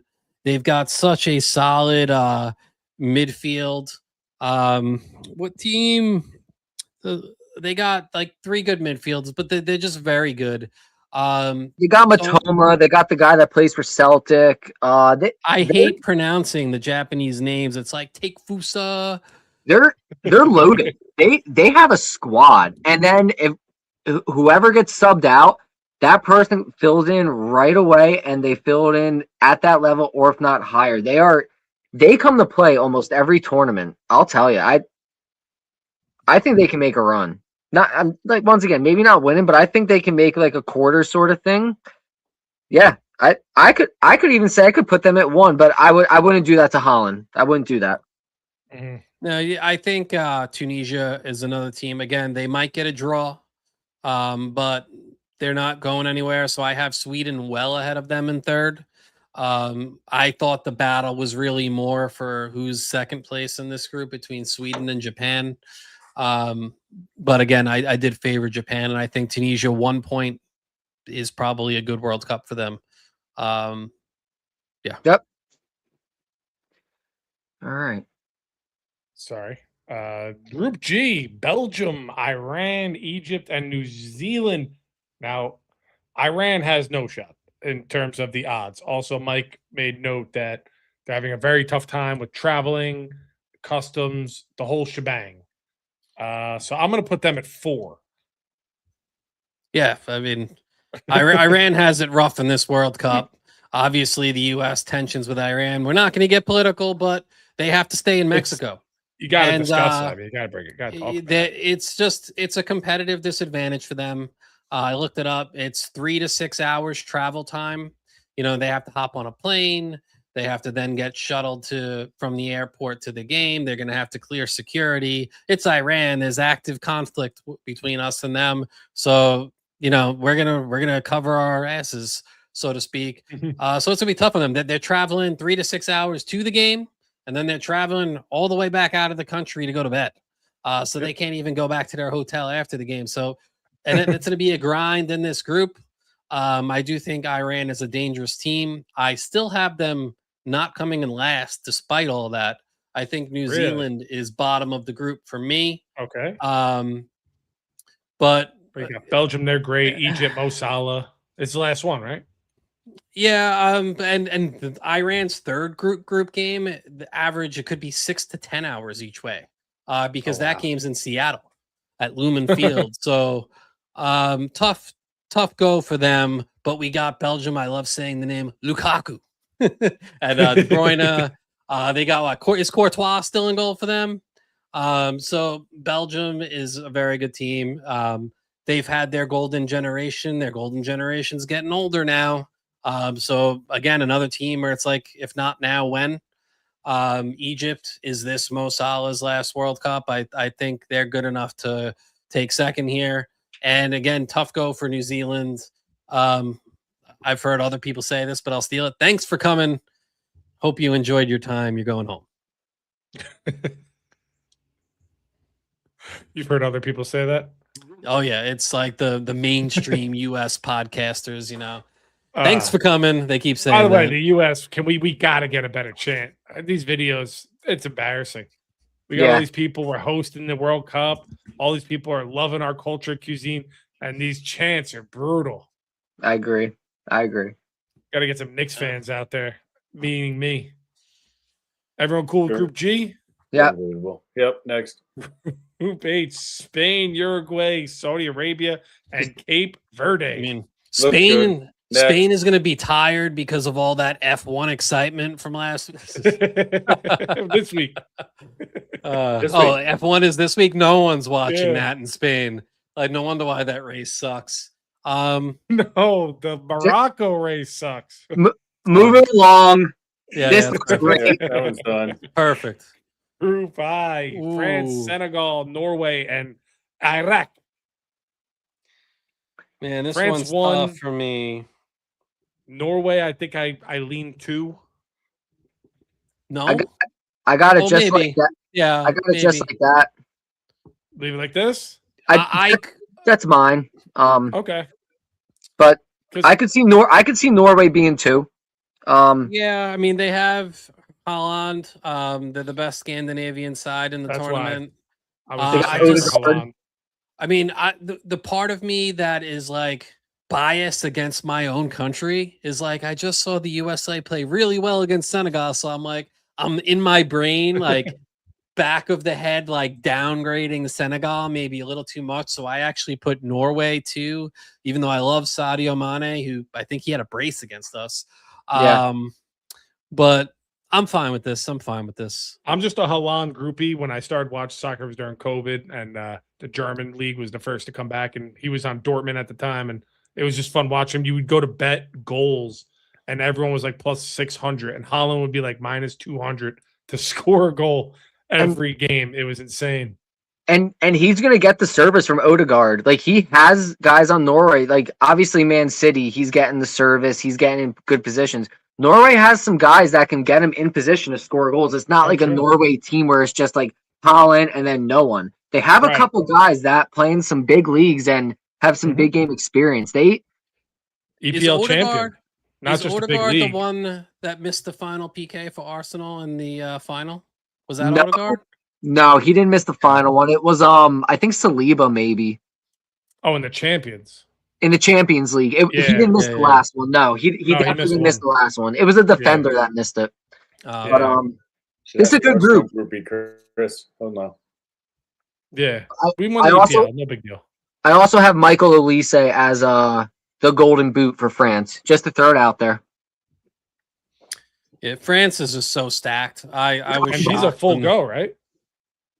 And What's that? Mbappe, France is good. They're good. France's second 11 could advance to a semifinal or a final in this World Cup. They're that good. Just so much depth. Just an embarrassment of riches for them. It's just interesting because a lot of the French players and Senegal players have vice versa, French or Senegal, blood in their veins. So it's going to be an interesting rivalry between those two teams. And Iraq's going to feel like they're at war with the U.S. from years past because they're going to get their asses kicked and they get sent home. I will say that little home cooking there for New Jersey, for the USA and the scheduling, because you look at some of these conferences and you're like, man, the U.S. would get smoked. Said like a true Big Ten. Said like a true college football fan calling it conferences. It would be if you put the U.S. in this, that's Rutgers in the Big Ten right there. Yeah. Group J: Argentina, Austria, Algeria, and Michael Jordan. Got to go Jordan first, right? I'm just gonna be honest. I'm not racist, but I fucking hate Argentina. I'm so sick of watching Argentina win. I'm sick of Messi and Miami FC. And they get this cupcake clown ass group. They couldn't have bought their way. I'm not saying they bribed their way into this group. I'm saying it's possible. I have no evidence of this. I'm just not saying it. It must have been mail-in ballots. There's election fraud here. I don't know. I'm just being a clown. Don't take anything I'm saying seriously. But except for the fact that I hate Argentina, I hope they lose. But they're not going to lose a single game in this group. They're going to get the rest players. This is as cupcake as it gets for them. Algeria, I think they qualified did they qualify just ahead of South Africa, just behind South Africa? Yes. And we saw what South Africa looked like against Mexico. It's not good. Jordan, not good. I mean, those two teams are both going to get beat up. They're going to both have negative goal differentials that's greater than -3, I'd say, each. I'd say they'd both be on 0 points, but they get to play each other. No third place team out of this group. Austria and Argentina have an easy path. And Butch, Jordan really can't win without Pippen, right? No. Or Rodman. Oh, man. He's no LeBron. No. Oh, Jesus. Group K. Portugal, Colombia, the DR Congo, and Fourth place. Group K, you mean? Yes. Fine with that. Yep. Portugal. Group L, England, Croatia. I would have put Gee. Uzbekistan ahead of Congo, but it's okay. All right, we'll do that. Boom. It's okay. All right, It's not England, important. Croatia, Ghana, and Panama. Butch, why is Ghana 1 here? They're 2. I got to give England respect, but they're 2. Croatia had their moment. They're done. They're done. Ghana is electric as they can be at times on like the counter attack and whatnot. Oh no. Their defense is Swiss cheese. I think Croatia is a veteran type leadership team. They're experienced. They know, again, another team that knows how to play in these big tournaments. Croatia is definitely finishing ahead of Ghana, in my opinion. I didn't even debate this at all. It was more like, can Panama upset Ghana for third place? I think Panama's going to have, poor Panama, our CONCACAF lads. They got drawn into like a tough group for them. They're going to get beat down pretty repeatedly. And I don't hate to see it because, again, USA, Panama turned into a bit of a rivalry of late. And love to see you go. Don't want to even watch you leave. Just disappear. Can you like this? Yeah, I actually think that's fine. I like to support my boy Seth. I do have Ghana as one of the third place teams. But yeah, this looks fine. Modric Right is like now. a vampire, the ageless wonder. How old is that man? Is he older than Tim Ream? Probably, and he's much better.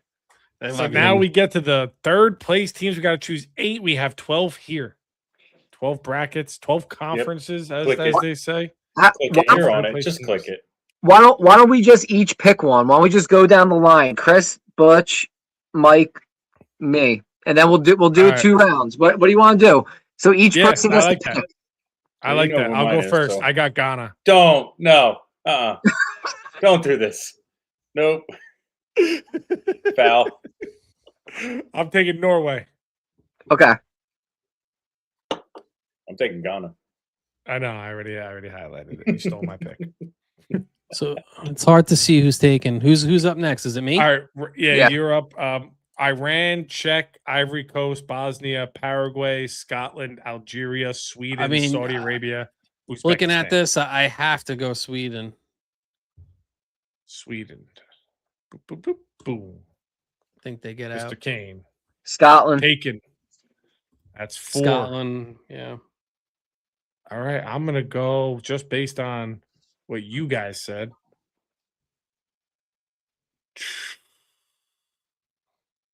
Bosnia.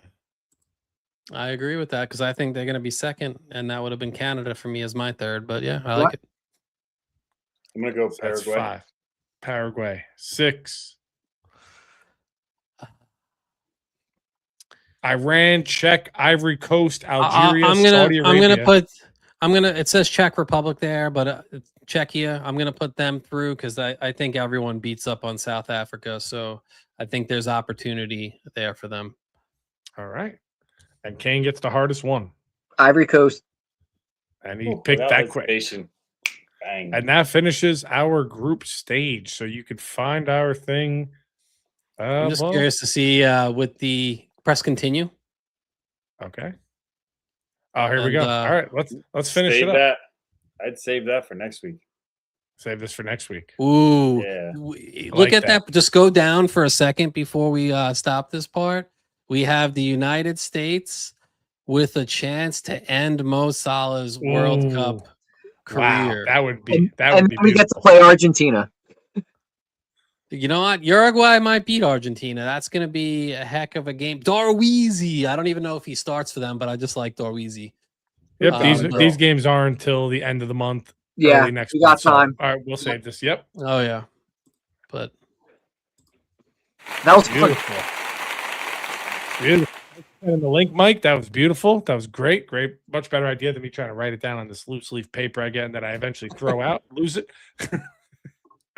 We have no trivia for you this week. Charms is out. He's slacking.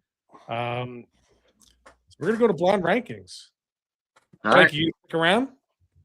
I'll stick around, but if All I'm right, stick embarrassing around. myself, I might just disappear. This You just freeze like week- you're frozen. this week we've been sports, movies. I went AWOL in this one. We got a top Right. 16, first time ever on last leg parlays. Top You 16. guys are blindly ranking fast food spots. All right. This will be quick. You think? my 16? friend. Let me get my good 16. old You can't use a pen. That's cheating. Dude has fast Okay. food notes. Number one. Hold up. You know what I should do? I can't even think of 16 boom. fast food places. There you go.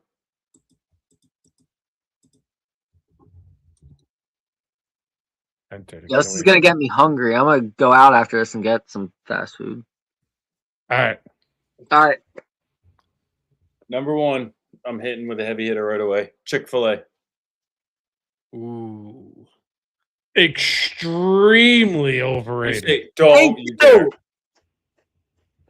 Aren't, Yes. they Chick-fil-A closed, is- aren't they closed on Sundays as well? We don't like that. Yeah, I'm thinking 16 for Chick-fil-A. Chick-fil-A is one of the most Wow. overrated spots ever. Good for a Wow. milkshake, good for waffle fries. Their chicken is trash. Get lost. Plus, you add the price into the factor, and like Mike said, they're not even open on football Sunday. Get out of here, Chick-fil-A. I'm fine with them in like 14, 15, 16 category. Yeah. Yeah. I would have had them higher than that, but I'm gonna go with it. All right, 16. we're gonna do 16. Oh wow. Dead last. Wow. Okay. Hey. I don't know about that last, but I love Learn the to be enthusiasm. America. We stay open on Sundays. I'm fine with this. I like their milkshakes. Other than that, like I've been on a Sucks. Chick-fil-A is overrated thing for a long time now. Yeah. The next one, Burger King. Shit, this is 16. Damn it, Mike. No. No. White Castle 16 for me, but in reality, Burger King is horrific. God, it's a classic though. It is a clay. All right. I'll give you that. Their chicken sandwich is better than Chick-fil-A's. And you're automatically saying Big Mac's better than Whopper. Yeah, definitely. Okay. You're a joke. You're a joke. I'll Unbelievable. split the difference then. I'll say like 8. Like put them 8? like right halfway. Okay.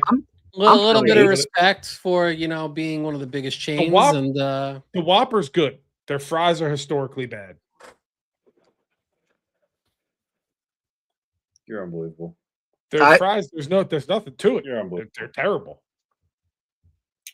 I mean, if you Next. guys want to drop it down further than 8, you can.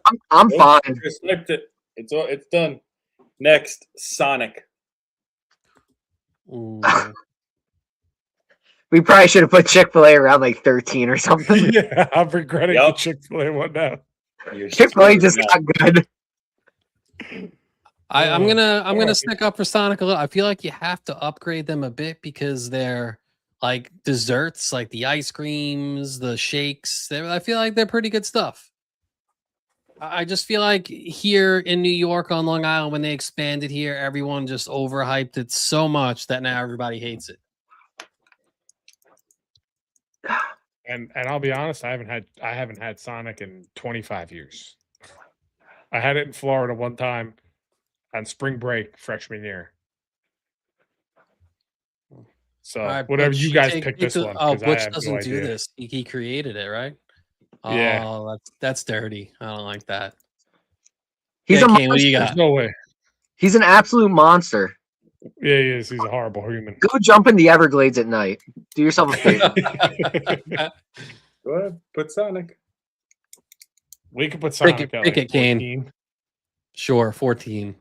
Okay. Oh god. I already got my top 3 in my head, so Next, In-N-Out Burger. Never. heard. I've never been there, so this is up to you guys. Me neither. I never had it, but I heard good things. So if I we're will- going off reputation alone, This was in Charms's top 3. is it?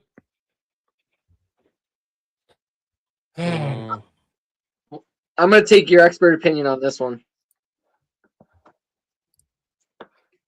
Do you have a You know what? We'll give Charm some respect. Instead of top 3, though, maybe we just drop it 1 because his ass ain't here. So he gets the 1 spot punishment Okay. down to 4. okay? we can do that. Charms, I just looked it up. Charms had this at number 1. Wow. Number 1 is crazy. Yep. Well, I can't speak on that because I don't. I feel like I don't think Had they it. have a lot of variety, though, right? It's just like you get what you get. It's like a smash burger. Yeah. Next one, Mr. Butch. In and out at 4? 4. I can't believe we put Chick-fil-A at 16. That's so awesome. Yeah, you guys are gonna I regret know. this. Next up, Wendy's. I got, for me, like 3 or 5. Wendy's is awesome. I know Wendy's is awesome. 3. Their promotional burgers where they put like the jalapenos on it and whatnot, I feel like Oh. always fantastic. Yeah, Right. give me some Wendy's. I like it. I'm fine with 3. And, Okay. and their Frosties always deliver. Like they're 4 for 4. Yep. Yep. Yeah. Their chicken nuggets, everything is good there. Yeah. God, I So love being reliable. fat. Next, White Castle. I hate it. I'm not a diced onions man. The Oh, movies, Harold and Kumar, overrated. Bet you wish you Um, had 16 available. See, now you're crossing lines. I You would don't put like the them. food. They would have been my 16 for sure, but I'd go 15. But I will defer to you guys because I'm a hater of the diced onions, so I'm biased. Well, want to quit. Did anyone have Tom Walls or Bill Gray's? I have not. And you say no diced onions, they don't care. They give you diced onions anyway. Yeah, You can't there's have no it your way requests at White Castle. No requests at White Castle. I would take White Castle over Chick-fil-A all day, but Yeah, me too. I'm happy with this one. I could easily put them 12, even 10, maybe 10. I'm leaning 10 to 12 range. What about you, Kane? want to make it 11? 11, beautiful. Next, Taco Bell. 1.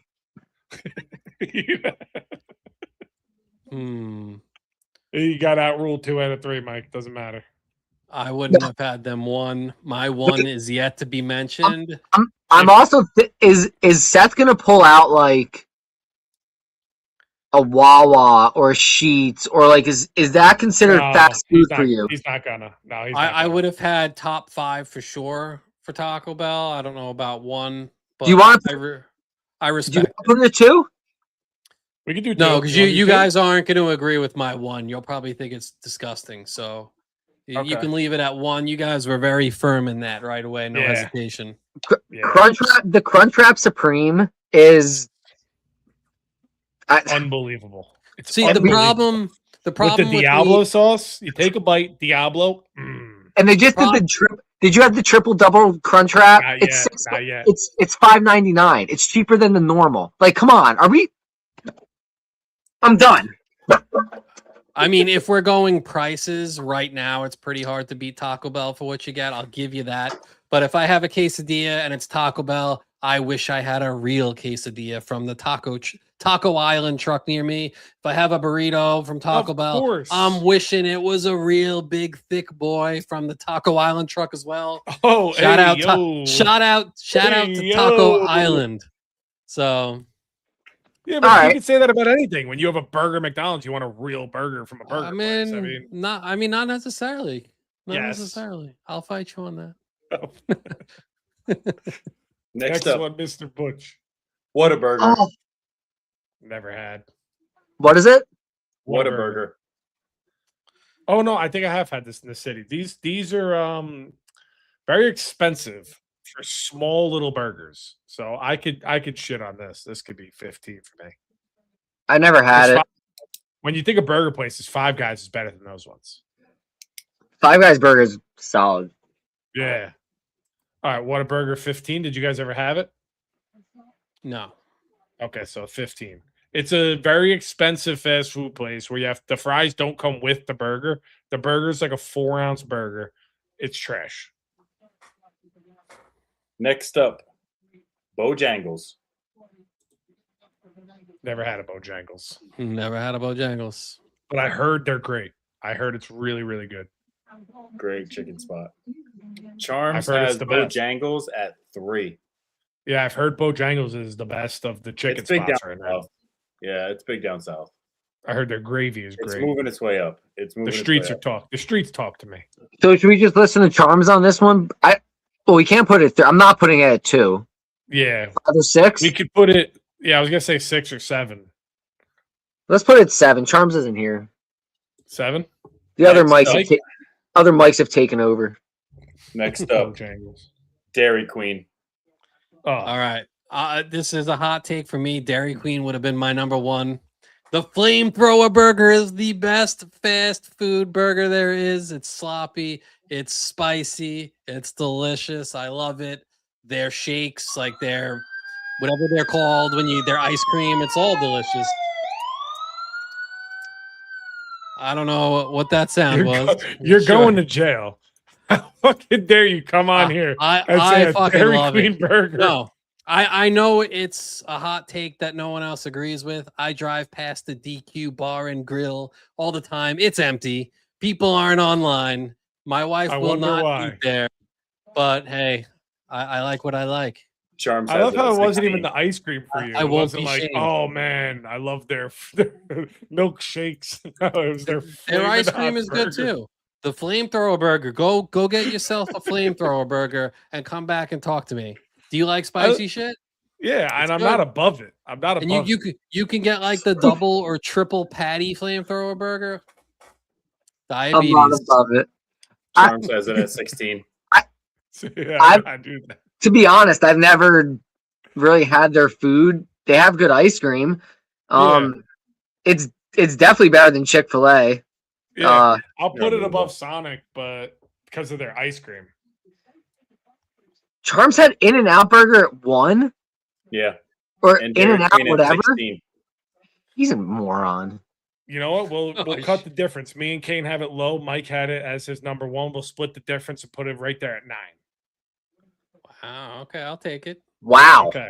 I did not expect you guys to allow it Wow. into the single digits. I will say that. We have to. You have it as your 1. We have to respect your pick. And I do like ice cream. Yeah, and ice cream is great. Next So, up, more than Chick-fil-A. Moe's. I like Moe's. I like Moe's, but ain't no Taco Bell. The last time I had Moe's, I shit my pants though. So, but that's also like a You shit your pants drinking Yeah, water. that's I mean, also a term of endearment. I Why- do that like you know how you burp to like compliment the chef in some country. Like I shit my pants to compliment the chef. I mean, but what is fast food really then? Like, does it have to have a drive-through? Like, how are we defining? Because I don't drive Moe's through does at have Moe's. drive-thrus, It does. but they do have them. Yeah, some do. Really? Okay. Yeah, And I think you got to go like 10. 13 here, because like if there's a Cabo Fresh and that's fast food sometimes as Yeah. well. With the Cabo You know Fresh what? would be ahead of Moe's. I do want to override Kane and go with Mike here at 13 because if I think Chipotle's better, Bubba Goose is better. So if that's he fine. has other burrito places, okay. No, that's fine. Yep. Good. That's fine. I stand mistaken, actually. You're right, because if Chipotle's on, yep. Okay. Yeah, Chipotle. And Chipotle, by the Next. way, after 3 p.m. tomorrow, if you wear a soccer jersey into a Chipotle, it is 2 for 1. Woo-wee. We're Yep. going to Chipotle tomorrow. next up, Raising Cane's. What? Another super overrated place. What is it Their called? sauce is Raising Raising Cane's. Cane's. It's the I new was so chicken spot. disappointed. How do you Right. spell it? The last part? CANES, like Miami. Yes. Well, 17. It's not spelled like mine. Get the fuck out of here. I never even heard of it. Whatever you guys want. The sauce is like a tangy honey mustard. That's like the big Mhm. catch. The chicken's like meh. The fries are meh. And like, there's other chicken places out there that you put above them. You know, Yep. KFC would automatically be above them. What's the other one? There's Dave's one on Hot. Portion. Not Popeyes? Dave's Dave's Hot. Hot is Popeyes. Popeyes is definitely above them, even though I feel sick every time I eat Popeyes. yeah, 'Cause but their chicken so sandwiches like are unique. greasy. All right, 12 then. 12's the lowest one we have. Yep. Raisin Cane's. And there's always a line. Like it's good. The influencers. It's the influencers. They're always at Raisin Cane's. They get the cup with the sauce. But again, not a lot of variety. Not a lot of good sauces or No. anything there. This, Yeah, it's like a tangy honey mustard. It's not that That's good. yeah. that's also Chick-fil-A. Tons of lines all the time. Like that's not fast food. Yeah. Well, it is, but it's Waiting- not. Yeah, you're waiting 20 minutes for a bad chicken sandwich. Yeah. That doesn't even cover the whole bread. Like Popeyes, the chicken overhangs off the bread. So hot. Next up, Subway. Oh, Oh, they the suck. worst. Oh, they This suck. is the worst. Bet you wish you had 16 available, huh? Yeah, Subway's Mm. by far the worst. Oh, I man. mean, it's trash food. I love it. Give me a chicken bacon ranch on Italian urban cheese with tons of Also- that peppercorn ranch. I can and eat that all also- day, every day. That I also would- has the I would- pedophile stigma. Get some jalapenos on there. Throw some banana peppers as well. Charms had it at 11. He got screwed. This, Yeah, it's this- 10. It's 10 for me. This mean, would be top it has five to- for me. Wow. Top 5. their When sweet they had- their sweet onion chicken teriyaki is fire, but I can't put them above like Yeah. I mean, Subway has gotten greedy as hell. Like $5 footlongs are now like Mhm. $15 Right. footlongs. But like I can lie to myself and be like, you know, this bread isn't real bread, but I can get like an Italian hero. I could be like, yeah, I'm kind of eating healthy here when I'm absolutely not. So Mhm. My issue with Subway is they put 2 things of meat on that's it. Yeah. Like you get a Subway and it's all bread. There's no meat. Mhm. Yeah. And the people that work there act like they own the Yeah. condiments. Like can I get some banana peppers? They put one in the middle. You're like, Mhm. can Well, you load they the fucking kind- thing up?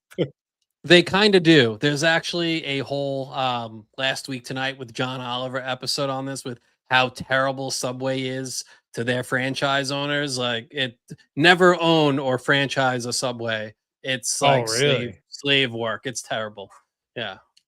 Oh, So we could drop them down because they're a terrible company. That's yeah, fine. all right, we're going the lowest one we have available, which is 10. Next up, Five Guys. They're awesome. They're awesome. They're above Wendy's. I have them at 2. I'll slap them right there too. They're better than McDonald's. I'm trying to think of what's better right now. And Five Guys is, and they've always kind of like been in your face with like, fuck you, we're expensive, deal with it. But just eat it. It's not like they've raised their prices. They've always been like way above like what they should charge. But you get unlimited condiments. A regular bacon cheeseburger is 2 patties, and the fries they fill up with the bag. Yeah, but I feel like Five Guys always tricks me. Maybe I'm just an idiot, but I'm always like, I'm at Five Guys. I gotta get those Cajun fries, and I never enjoy them. But I get them never every. get the yeah. I get I hear get them you. every time, and I never enjoy Mhm. them. No, they're always super soggy.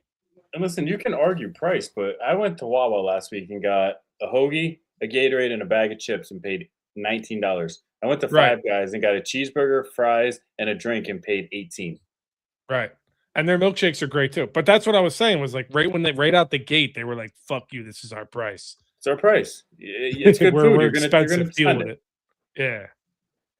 They didn't go from a $5 foot long to a $20 foot long, is what I'm saying. They were always $26 for a burger and fries. Charms And they has him had- at 8, but he's an idiot.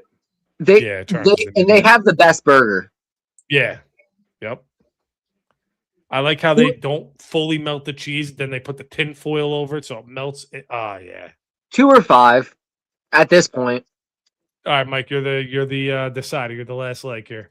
I I'm have it gonna at 2. trust, Kane said trust what 5. you guys. I'm gonna go with Chris here and let him go number 2. I do agree with what Kane said.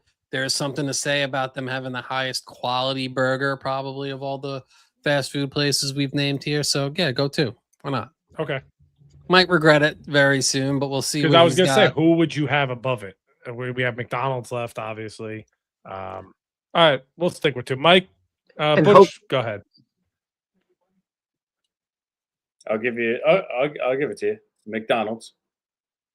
I definitely thought Long John Silver's was coming there. Oh,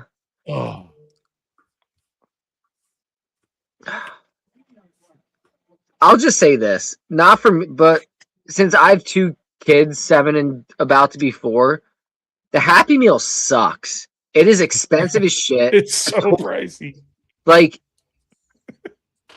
it's their play places are riddled with germs. Yeah, and they the don't clean toys, it. the toys are it's horrible now. They're I remember, like, phasing you used out to the get, play like, a little places. toy. It's like Yeah, good point. There are no McDonald's was like the place to be a kid, and now it's like the place to get sick. Yeah, However, that being said, the Big Mac is great, and they have amazing sweet and sour sauce, and my order when I was just a college kid, Chris, Seth, you might have ordered it with me before, was the McChicken and the McDouble with mac sauce, and it came out to $2.20, and it came out to $2.28.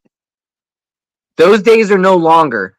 So for me, I love McDonald's. It's nostalgic, but haven't been great to me in the past several years. That's my take. Yeah, 2 McDoubles with mac sauce now is $10, and then you get 2 Happy Meals. So you get the 2 McDoubles with the mac sauce. You get the 2 Happy Meals which is 6 nuggets and a small thing of fries with an apple juice, because that's what my kids get. Yeah, Get the 2 Happy Meals, 2 McDoubles, and it's $24. get out of here. Yeah, Give me an extra Five Guys burger. My kids will split it. exactly.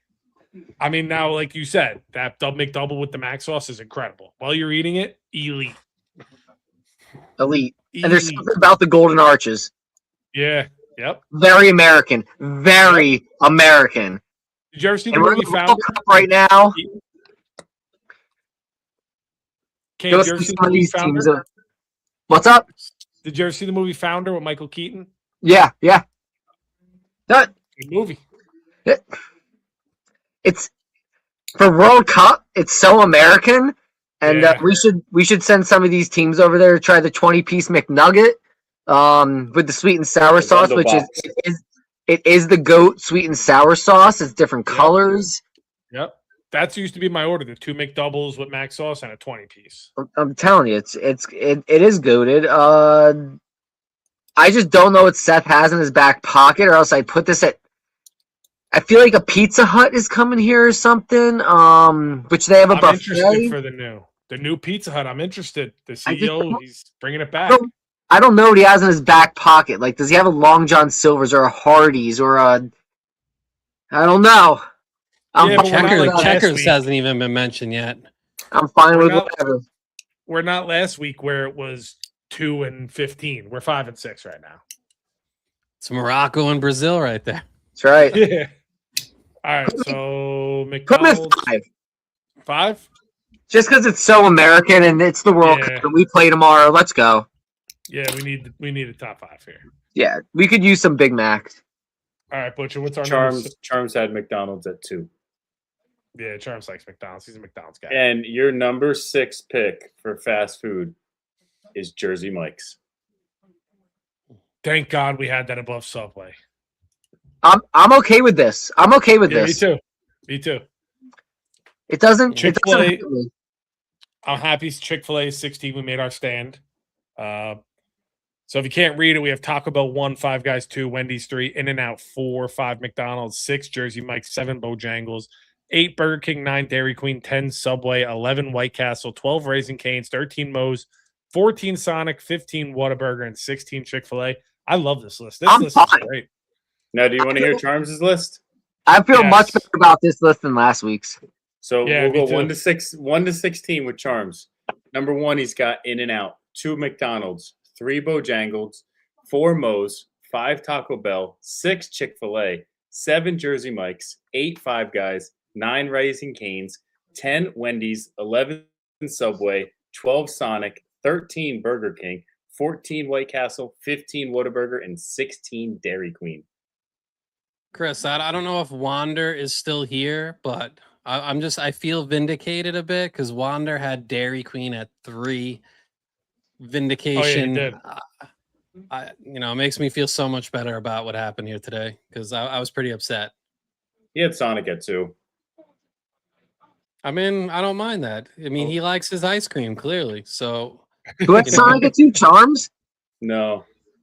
Wander one over. There he is. And he's right. Their blizzards are damn good. I'm okay with this list.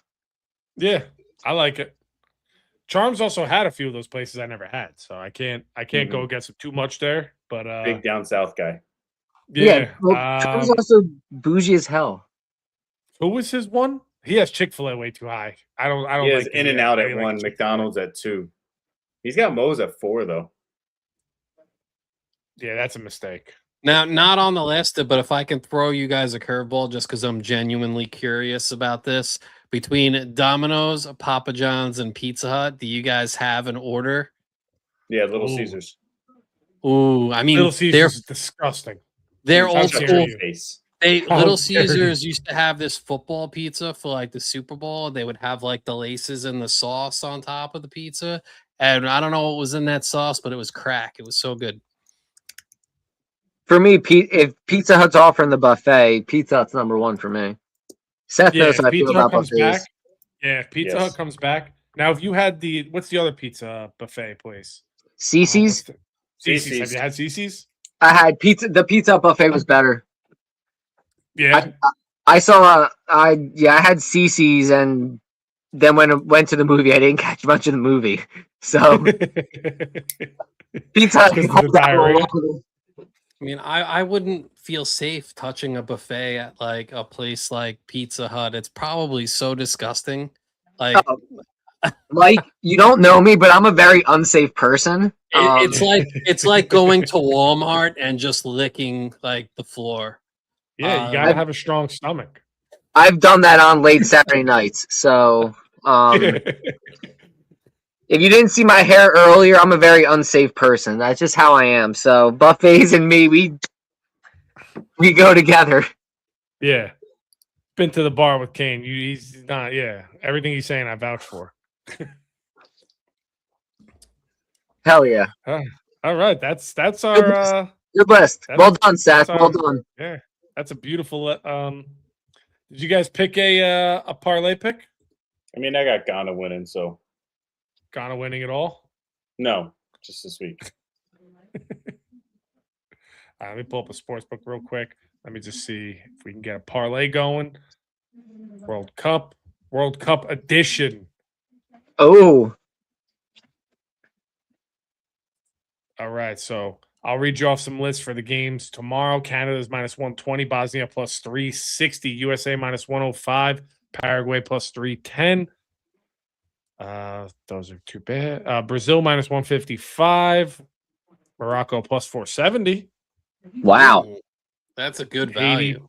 Haiti plus 490, Scotland minus 180, Australia plus 420, Turkey minus 145, Germany 2000, Netherlands minus 105, Japan plus 270, Ivory Coast 260, Ecuador plus 145. I know that's probably going to be Charms' pick. You know what? Let me screen share. Let me show you guys. Haiti has no shot against Scotland. I'm going USA minus 105, Paraguay. And I like that. I do. I'm taking it. Bang, bang. You got to be positive. There you go. China plus 115. Butch is taking Ghana plus 115. England minus 140. France minus 220. Iran minus 120. I'll take Scotland. Whatever. They're gonna beat Haiti. I don't care what the money is. Minus 180. We can go up to minus 200 is the rule for the parlay. Oh, okay, okay. And Mike. Yeah, Scotland is. Oh, I get the part. I didn't know I was doing this. Of course. Let's see. Netherlands is plus 100 against Japan. I mean, Japan's good, but I'll take that for Sunday. I'll put the Netherlands is in on minus that. 105 on FanDuel. Oh, okay. I was. You want looking at- Netherlands? I thought I was getting plus odds. I thought that was a great It's deal. the same thing at this point when you head to a 14 parlay. I do love Morocco over Brazil, but I'm gonna stick with Scotland. Yeah, I guess. I mean, I don't love it. You know, it's not safe per se, but yeah, we'll do it. We'll go Netherlands over Japan. All right, Netherlands. So Give USA Charms minus Ecuador. 105, Ghana's plus 115, Scotland minus 180, Netherlands minus 105, and Oh, Charms. wait, tell me this Ecuador? actually. Give What's Charms Bosnia? Ecuador. What are Bosnia's odds against Canada?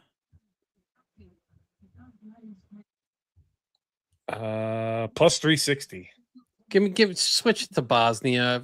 Bosnia? Those dirty Canadians. No drones allowed at this World Cup. So, And we're going to give Charms Ecuador and I plus think this 145. first game without Davies, they'll be vulnerable. Send that. People, $25. That's going to net us $1,814.72. That Roll parlay that puts over it on at plus 7,258. USA money line, Ghana money line, Scotland money line, Bosnia money line, and Ecuador money line. I have to say this just for the people. Betting on soccer sucks. Yes. Betting money line on soccer sucks. Because you didn't show it here, but I'm sure they had odds for the draw as well. It's not just picking winners and losers. It's win, loss, draw, and you have to get that right. Even when it's a bigger game and they have shootouts, if you bet them to win and it goes to a shootout and they win by shootout, you don't win the bet. No, yep, it has to be done in regulation typically. Yep. Yeah, don't bet on soccer. It's not a way to make a living, but for the World Cup, we gotta. You have to. Yep. This is the exception. So it's okay to lose some money on the World Cup. You know, we can't afford the tickets. We can't afford to lose $5 on our parlay. Yeah, even if you win this parlay, you can't go to game 6 at MSG. Yep. But and while we're on that's our there, show episode 21. Thank you guys, everyone, for tuning in. Mike, thanks for tuning in. They're going to be here next week live with Charms next Thursday, right here on Kaiju Live. Head over to Square Table Sports where all of our shorts and all of our other videos are. Thank you for tuning in, everybody. What was the saying, Mike? The World Cup saying? I believe that we will win. Or the one where you said they got to go. Oh, thanks for coming. Thanks for coming. We got to go. Thanks for coming. We got to go.